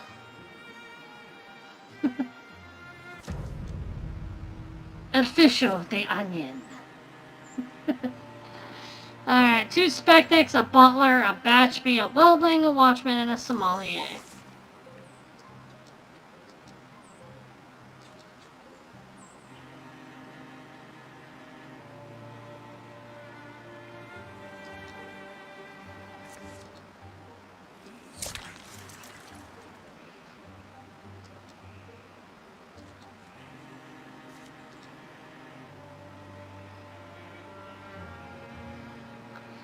Ooh, Bone Lance. Let's do that. Because... Ah! One of them blocked! I really want to use Cone of Fire, but I don't want to give him the ability to,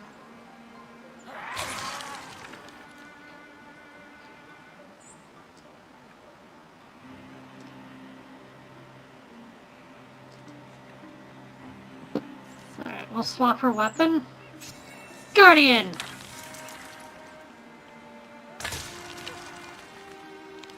Ooh, she pretty much destroyed that thing.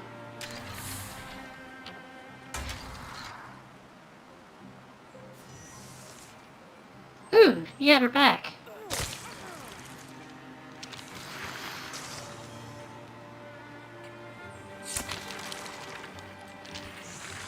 That worked well.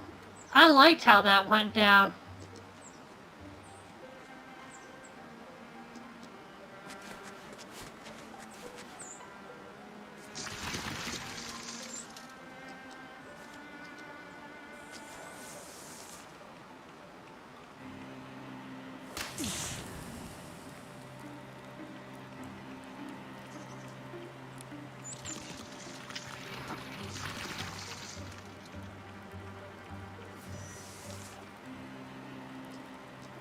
Alright.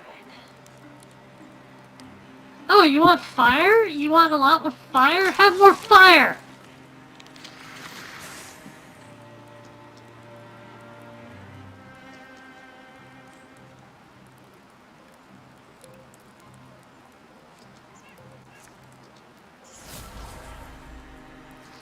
How do you like it?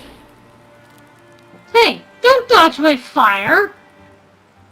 Not cool, man!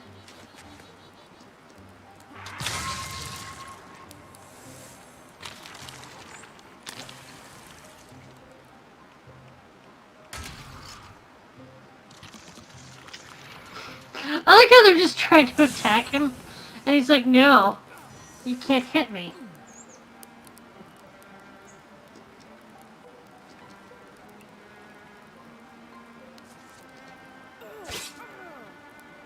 No, don't dodge.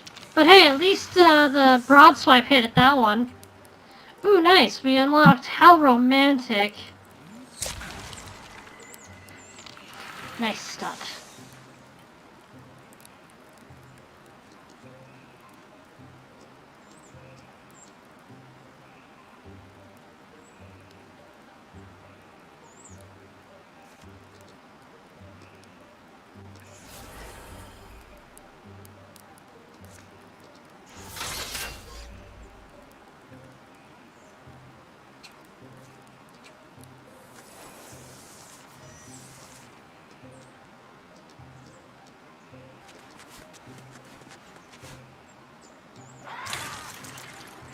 There we go.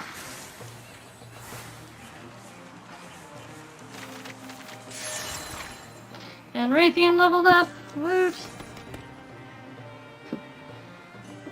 We can give him ambush, but that's not probably going to help him much because it's a ranged attack and he doesn't have that anymore.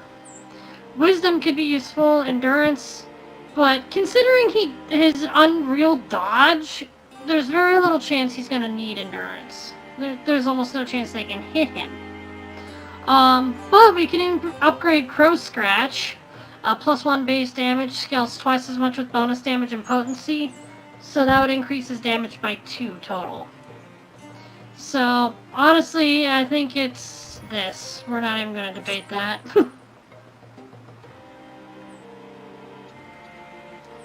Alright. Let's give that to Drifty.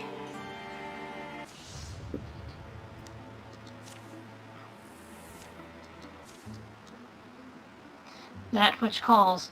In the days after the last battle, you can use the scrap. There's no curse on it. Perhaps things will quiet down for a while.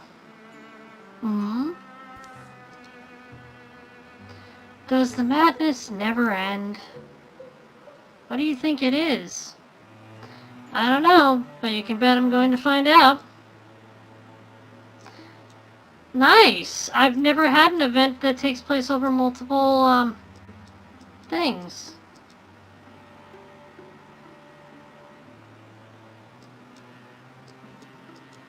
Oh, I bet I know what that is. Alright. Those 3 are still setting that up, so let's have these 4 go and investigate. No. No wardrobes! We do not have wardrobe malfunctions. We refuse. There we go.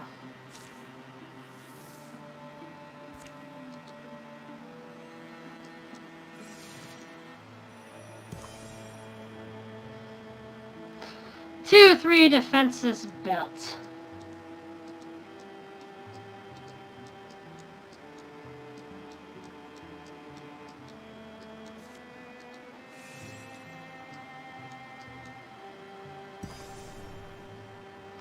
And here we have the Bog of Kode that has been revealed. Let us deal with the Draven with an answer to austerity.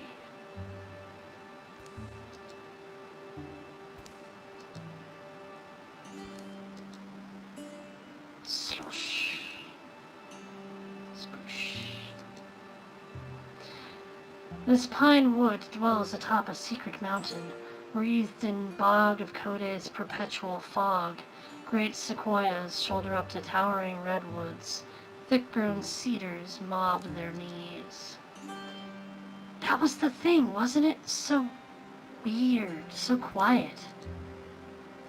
We don't know its disposition. Don't get too close, love. They spotted it that morning. A myth among the wild populace, its appearance has captured the minds of Raytheon and the others. Maintaining 100-pace silence is pretty near impossible for me. Can't help but be impressed by this. Oh yeah, the locals call him Lord Evergreen. Forward, quietly, you two. They move into the flowing fog. The earth holds its breath. Dampness heavies their eyelids, darkens their hair. Smears of silver shine on trunks, roots, and stones. They stumble and feel a path over rocks and wrecks, chasing the giant through its noise-barren world. Mist'll be completely opaque in a second. Oh, I think it's stopped. It has stopped. Think he's aware of us? Now it turns about, somehow finding space. High and mostly hidden in haze, its face must hang above them.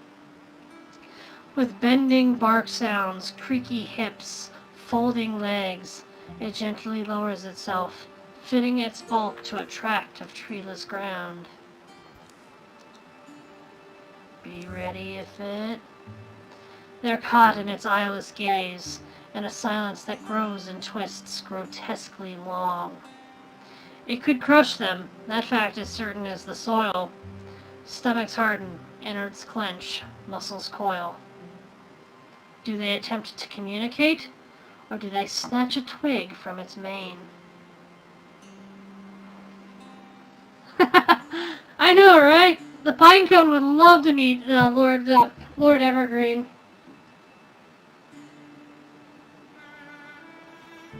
But maybe bringing a twig back to Junior would be worthwhile. Or perhaps we can discuss with it. You want to charisma this?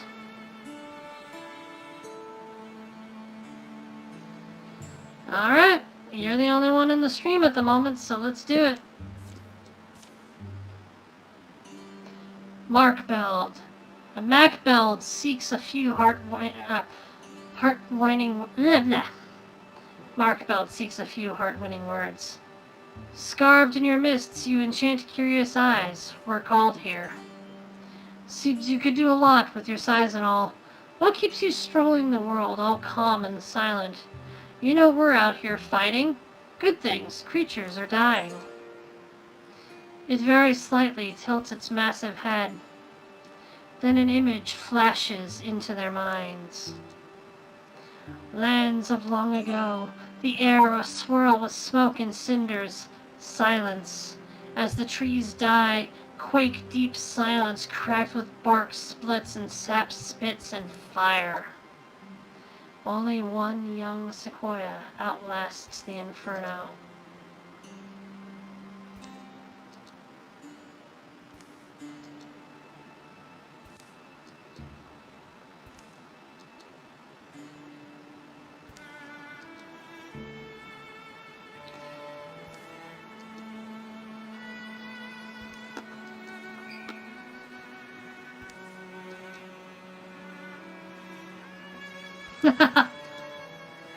The giant stands once more. It goes.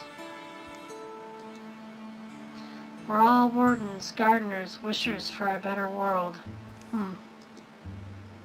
Something else we're protecting.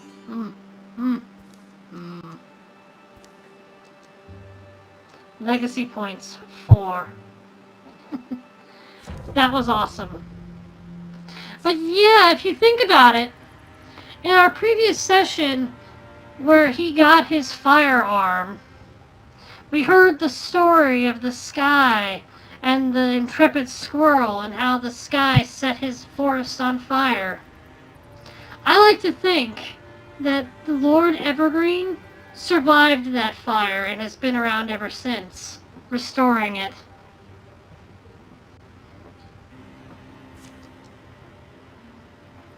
Storm throats, stumps and dots. Man, the Draven have not improved at all. This entire game. Bucket. Metal bucket. Bricks. Bucket. Bird statue! Alright, let's do the bricks. Because we can discus.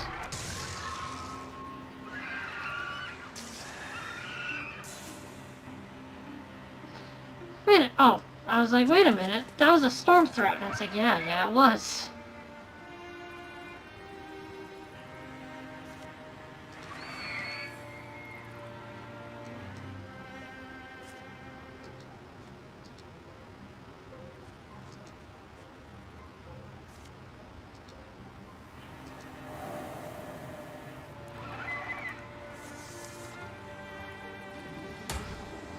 She just covered a massive amount of distance with that.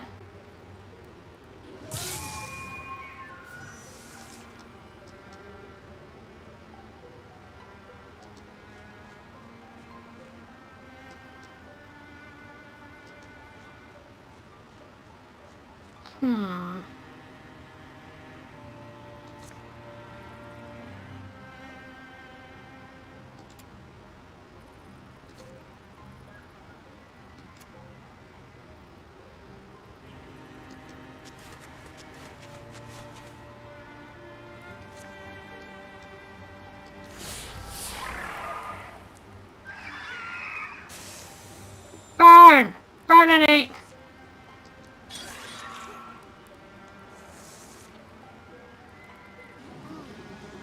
He hit him? Hey, don't throw your bird at my bird. Don't tell your other guy to try to attack me.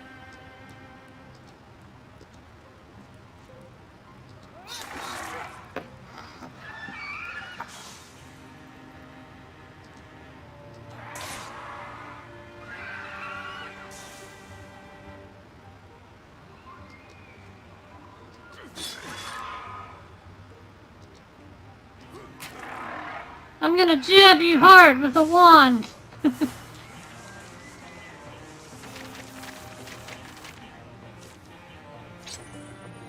And we got another shield.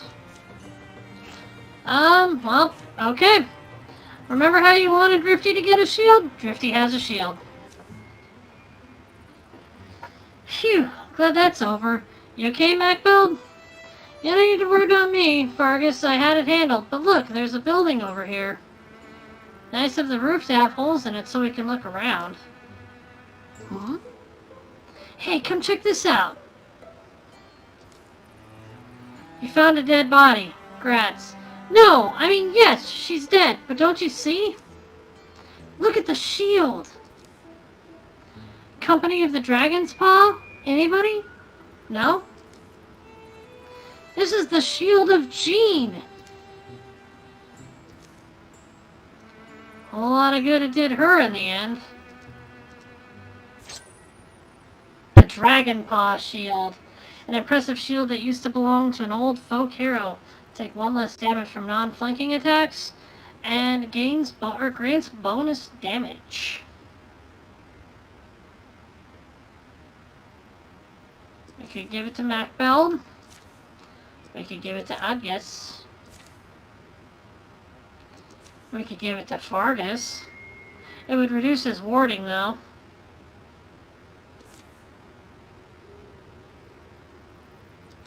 We could give it to Drifty. Yeah, I think Mac could use it.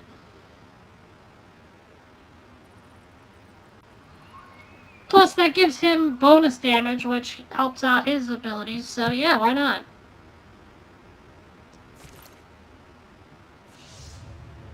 Everybody gets a shield.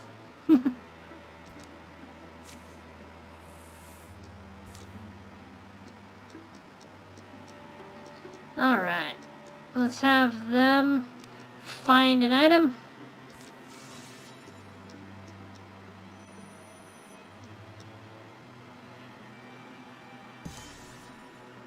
Research complete.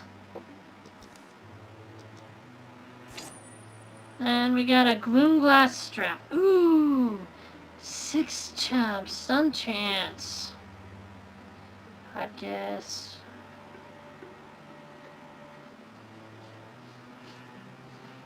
I figured we could invest in Wind getting it, just because she'll get to keep it when she enters the legacy. So yeah, give her the gloom glass strap. Extra stunt chance. Gives her more chance to explode using that legendary weapon of hers. Oh. I forgot to do that. And we're in Shindown. Oh. This is gonna be rough.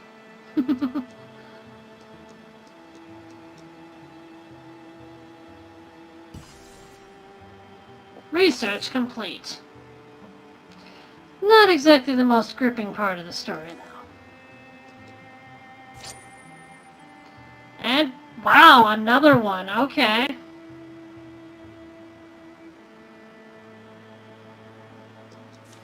Let's bulk her up, then. Okay. So, before we go and do our final mission of the chapter, let's look at the retirement age of everybody. So Drifty, 55. He's young enough, he's good. Lima retires at 62. She's 63. She will retire after this chapter. Adgus. His retirement age is 75. At 53, he's getting there, but he's got another chapter or two in him. Raytheon, at 52, he's going to retire at 65. He's got a bit of fight left in him. Wind, retiring at the age of 45. She's 47 now. That means we're losing Wind. Sadly. Now we have Mac Beld, age 27 out of 65. So he's a young pup. Fargus, he's probably retiring after next chapter, but he's getting there. 46 is his retirement age. And Drifty, yeah.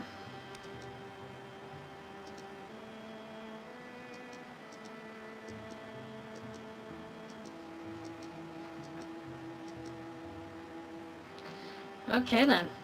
Well,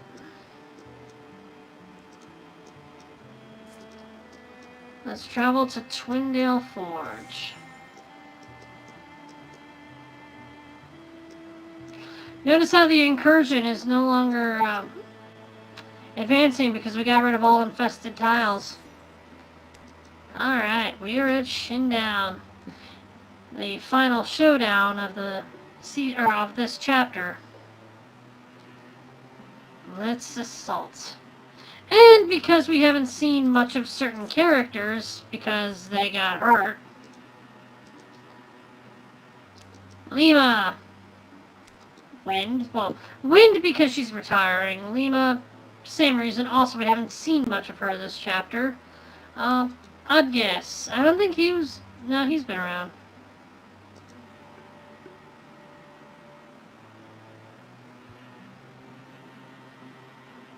You know what? I'd guess Mac Beld. And Drifty. Not a bad team.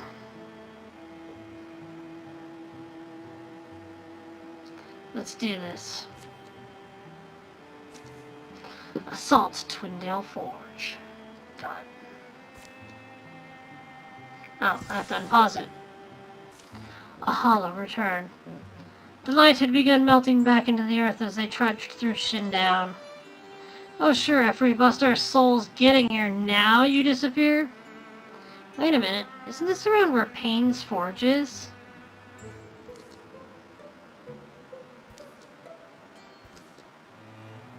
What's that old badger gotten up to now? Payne, you here? Hello? Are you okay?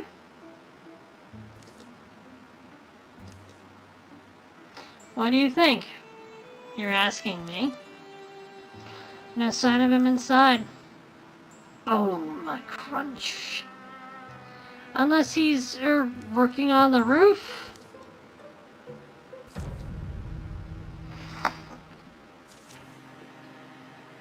Watchmen, baldings, and batch bees. More Morthagi are coming. Kill all enemies.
Let's have everybody go there. No, don't block me.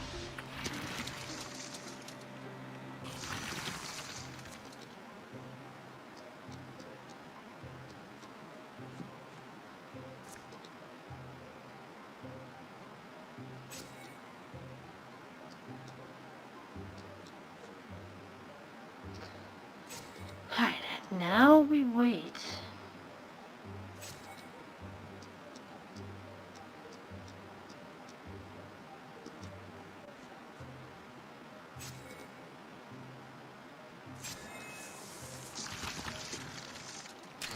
And they're coming inside.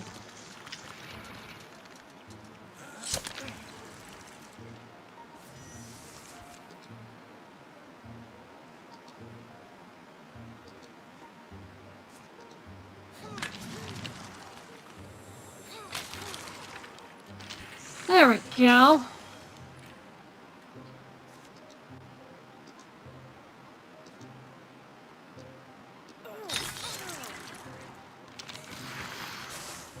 Alright, stabbity stabbity.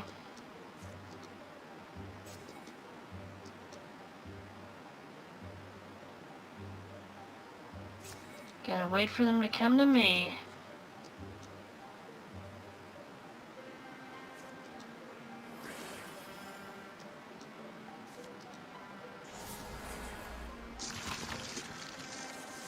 And there's a lot of them.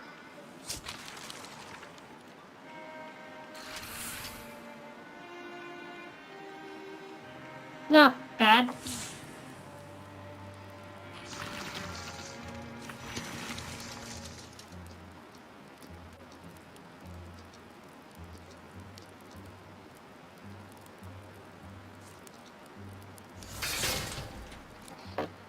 Shackled.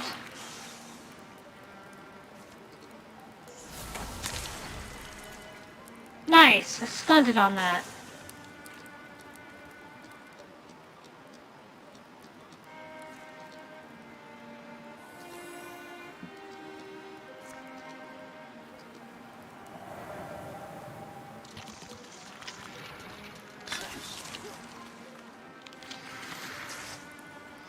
I love that she can just go wherever she wants and be like, I'm here now.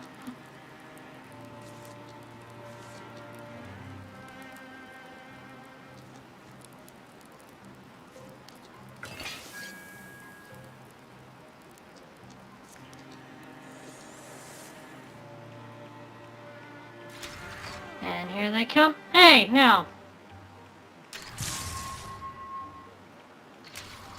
Why is it not affecting them? Oh, ooh, dude, no, bad.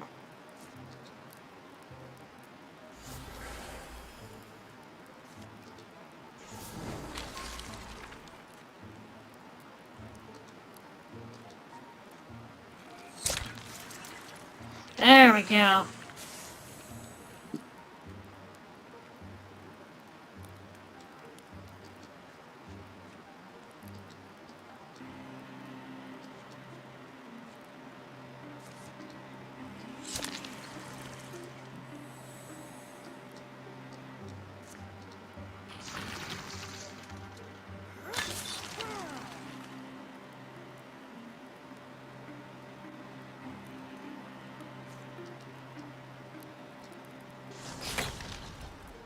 Stab the bed!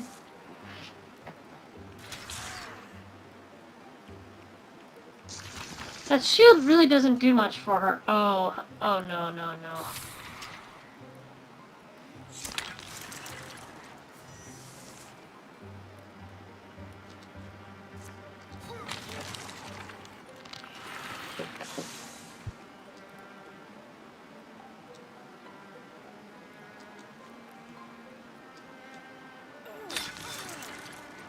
Got it.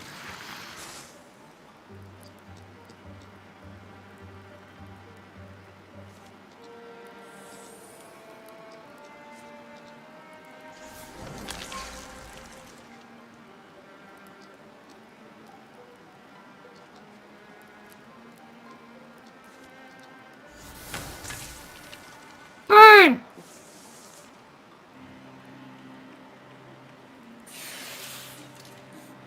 Hey!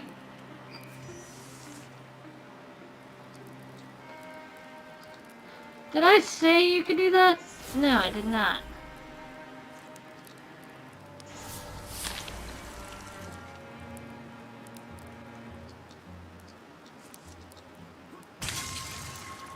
Sneak attack!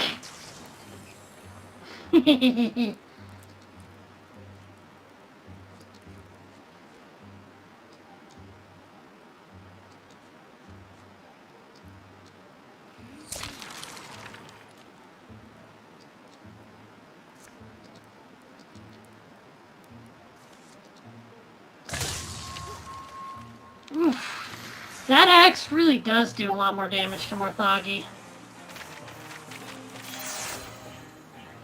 And Lima leveled up just in time to retire. Alright, we're gonna lose two of these characters, so... Ooh, Let's give it to Raytheon.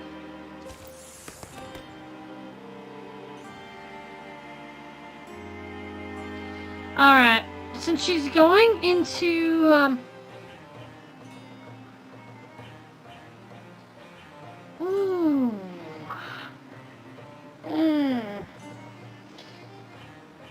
These are all good options. Now, granted, she's going to enter the Legacy. So, she won't be able to benefit from any of these right off the bat. However, upon entering the Legacy, she will be able to, if we recruit her in a future campaign, she will get the ability to select from her previous abilities right off the bat for one of them. So we could give her any one of these and benefit a future party. Aid will allow her to grant temp HP and remove negative status effects. Jump Jaw is, well, you throw traps. And it deals a small amount of damage and pins the first enemy who walks near. This can get really effective really quick. We can also just upgrade her archery and give her plus 30 dodge against ranged attacks. Or Sharpshooter. Deals plus 1 damage and has plus 1 range with ranged attacks. So, we have options. I like all of these. But, I'm leaning Jump Jaw.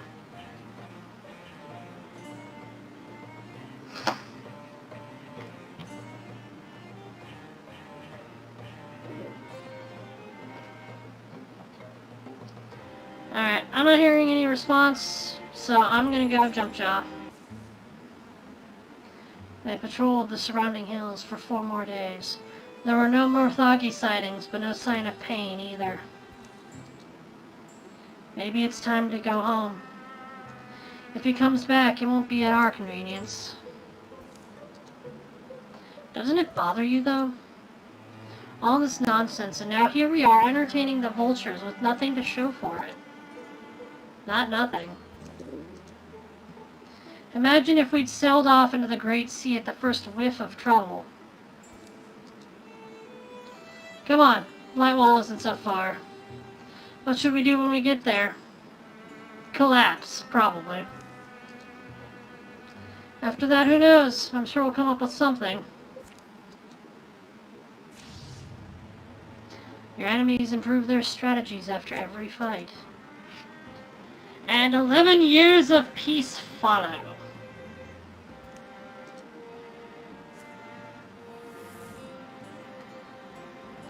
So, with 3 chapters, 3 cards are removed. During the years of peace, on her more civilized days, Lima would drop into town for gossip and tool repairs. But on the whole, she felt clear-headed only among wilder kin. Raytheon wondered more and more about how he would be remembered, for the ways he'd inspired others, or his noteworthy appearance, or for some silly thing I never would have guessed. The restoration of Rattleworn Altar brought a vitality to the fauna of Thistle Timbers that hadn't been seen in generations. The muscles in Udgus's back began to knot more tightly in the mornings, and it took longer to unwind them. He was far too proud to mention it to anyone, though. Drifty noticed that the theater at Blythehold had fallen into disrepair during all the conflict, so he passed the summer helping to rebuild it. A traveling salesmaid won Fargus's heart with a steady stream of gifts. Gorgeous, and the lady ain't half bad either. Wind developed a passion for herding sheep and spent her later days soaking up sun in the pastures. Wind Humble has retired. She is no longer in your party, but she'll go into your legacy and may play a part in future stories. Lima founded a school for aspiring hunters, She paid special attention to the ones who weren't afraid to stand up to her. She is retired. She is no longer in your party, but she'll go on your legacy and may play a part in future stories. Wind Humble and Raytheon Toramil's son has reached adventuring age. Horn Toramil has joined Ebony Stallion as a warrior. And he... well... I will give him Raider. Because I need to finish this up. In the years leading up to her retirement, Wind fell into deeper contemplations. At the same time, she developed a habit for sharing her wisdom, such as it was in far plainer terms than ever she had before. She became a beloved mentor for those who were called to listen, who benefited most from her. I'm going to say her son, just to give him a bit of an EXP boost. There we go.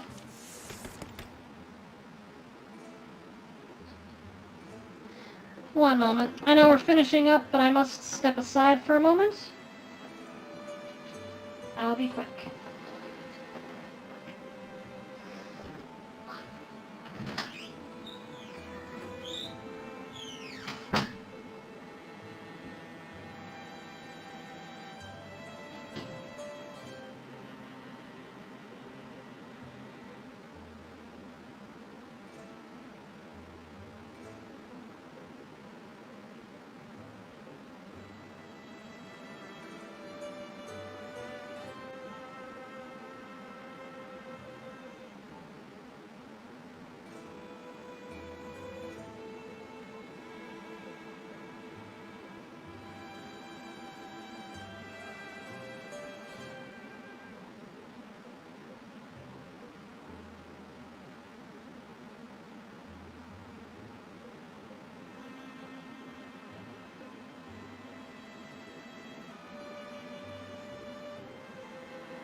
My apologies.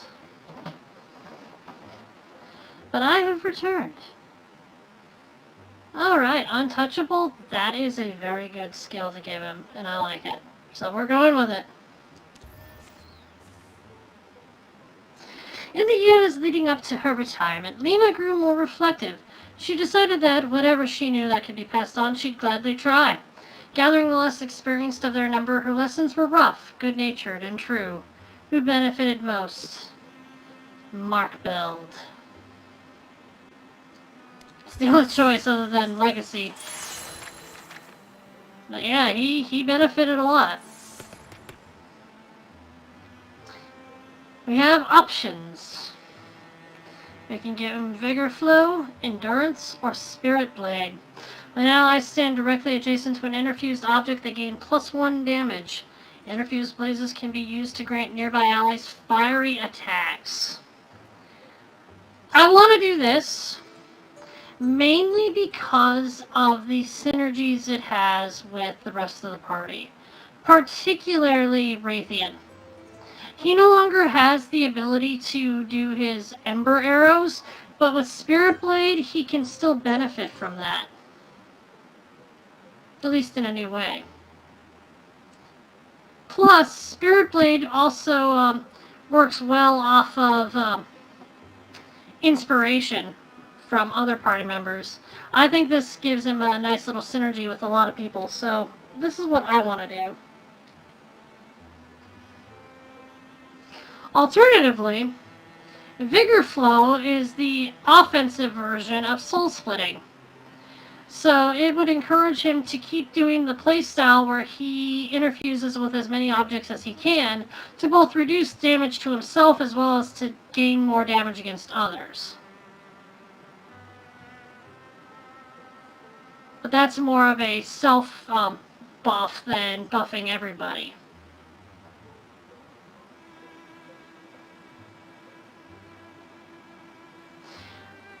But then again, Spirit Blade could work with Drifty's through shot. So, yeah, Spirit Blade sounds good to me.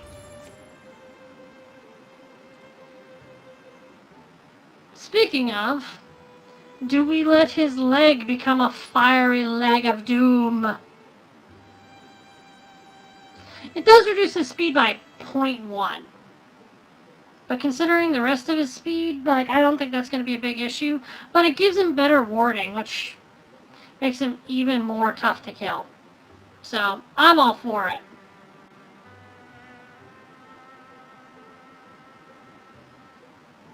Plus, I kind of like the idea that we're making a Chimera. A Firebird.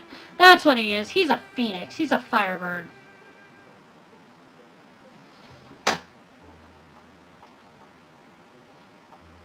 I'm gonna say yes.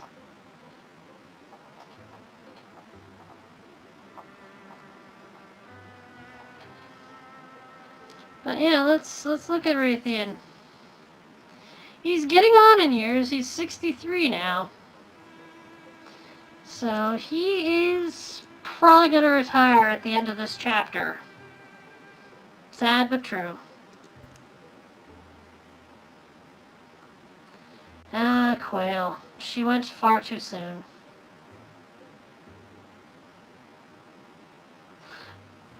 He's got such great bonds with his buddies. Horn. Meh. Hopefully, father and son can get a good relationship going here. But yeah, his speed is, where is his speed? Yeah, he's at 6. 6.7. So literally giving him a fire leg did nothing but give him extra warning.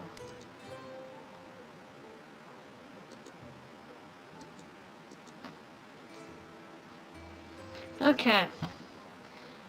So, with that in mind, Drifty. He's got a water bow, which is good. Fargus. I want to upgrade his bow. He's already got the awesome Grimblade. Let's get him a better bow. And since Drifty has the water, we'll give him the fire.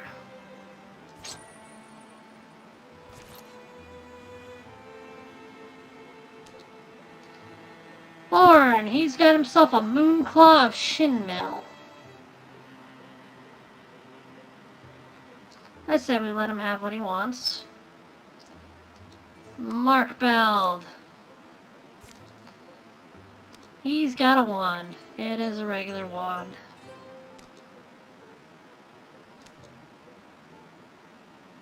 Table Abolisher. Bye-bye, tables!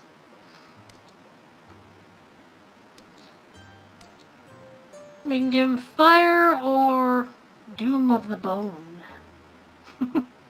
I think we'll leave him be for now.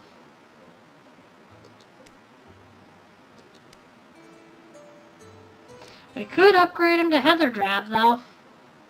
Which, honestly, looks really good. And considering everyone's taking some good hits, I kind of want to focus on defense for the moment. So yeah, he's definitely getting that. Horn, he's starting with Link Mail. Might as well just put him in Night Mail. Doesn't do anything to his speed. Just raises his armor to 6 and gives him a little bit of dodge, actually.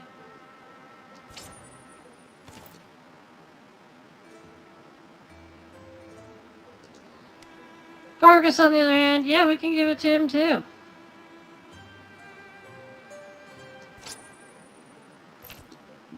Using up a lot of those ingots, but we got plenty of them. Now we could give Drifty Ghost Traff. Now notice how it's grayed out. There's something special about that. We can actually craft it using legacy points. And we've got a lot of them. But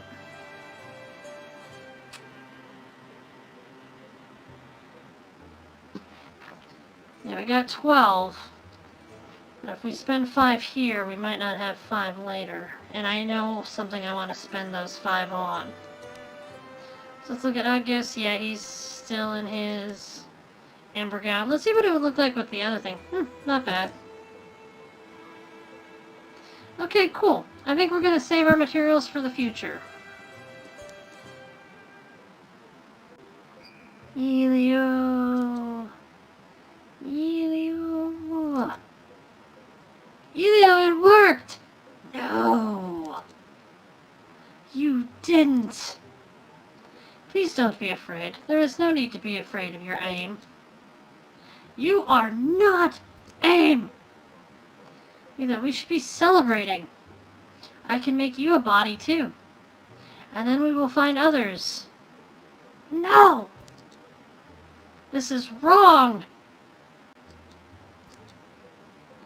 Times of peace and times of strife grind their great circles. And the star of war makes its way across our sky again. It's official. The eyes of Serpent Bottom confirm that they're on the move again. But don't despair, this time we've got an advantage. Look, Ebony Stallion can turn the tide. An entrance splits the boulder north of Warworn Ambition. I found it attached to my door. Warworn Ambition is far out, but not impossible to reach. It's not that, it's... What evidence do you have that this means anything? It's the only hope we've got.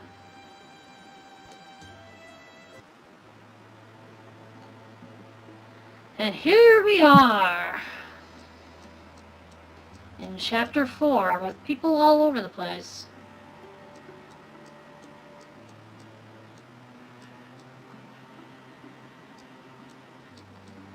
And yeah, that concludes it. Oh, here we go. We can go to Serpent Bottom. I'm not going to do that right now, but we are now officially past Chapter 3, and we're going to continue dealing with the Orthogi threat. So thank you for joining. I'm glad you all came and watched and participated. And I can't wait to do some more of this. This chapter, well, it's gonna be rough, but it's gonna be fun. I like it. One thing I want to do before we leave. Achievements. If you recall, we completed a new achievement today. And that was how romantic. As you can see here, a mystic channels fire into a warrior's sword attack. We knew we wanted this ability in the game from the very beginning. Wildermyth heroes use scenery and teamwork to get the job done, and they prefer to look impressive while doing it. So, yeah, that was the concept art for Spirit Blade, of all things. So yeah, I like it. And then Cutthroat Competitors is for the rivals. So with that in mind, let's go ahead and exit out. We'll save and quit. And we're looking at the legacy.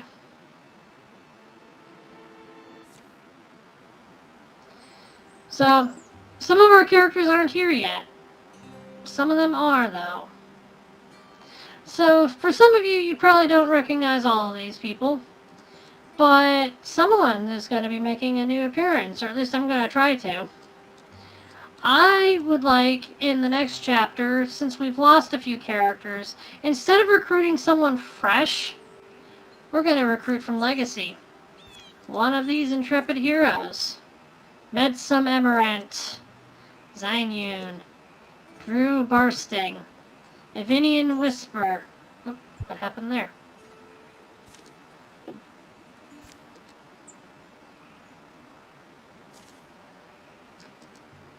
Evinian Whisper, Gorkus, Hewley, Lycian, or Medsum. One of these guys, or ladies, the Mustangs of the Morning, will be joining the Ebony Stallions. That's fitting! The Mustangs of the Morning. One of them is an Ebony Stallion.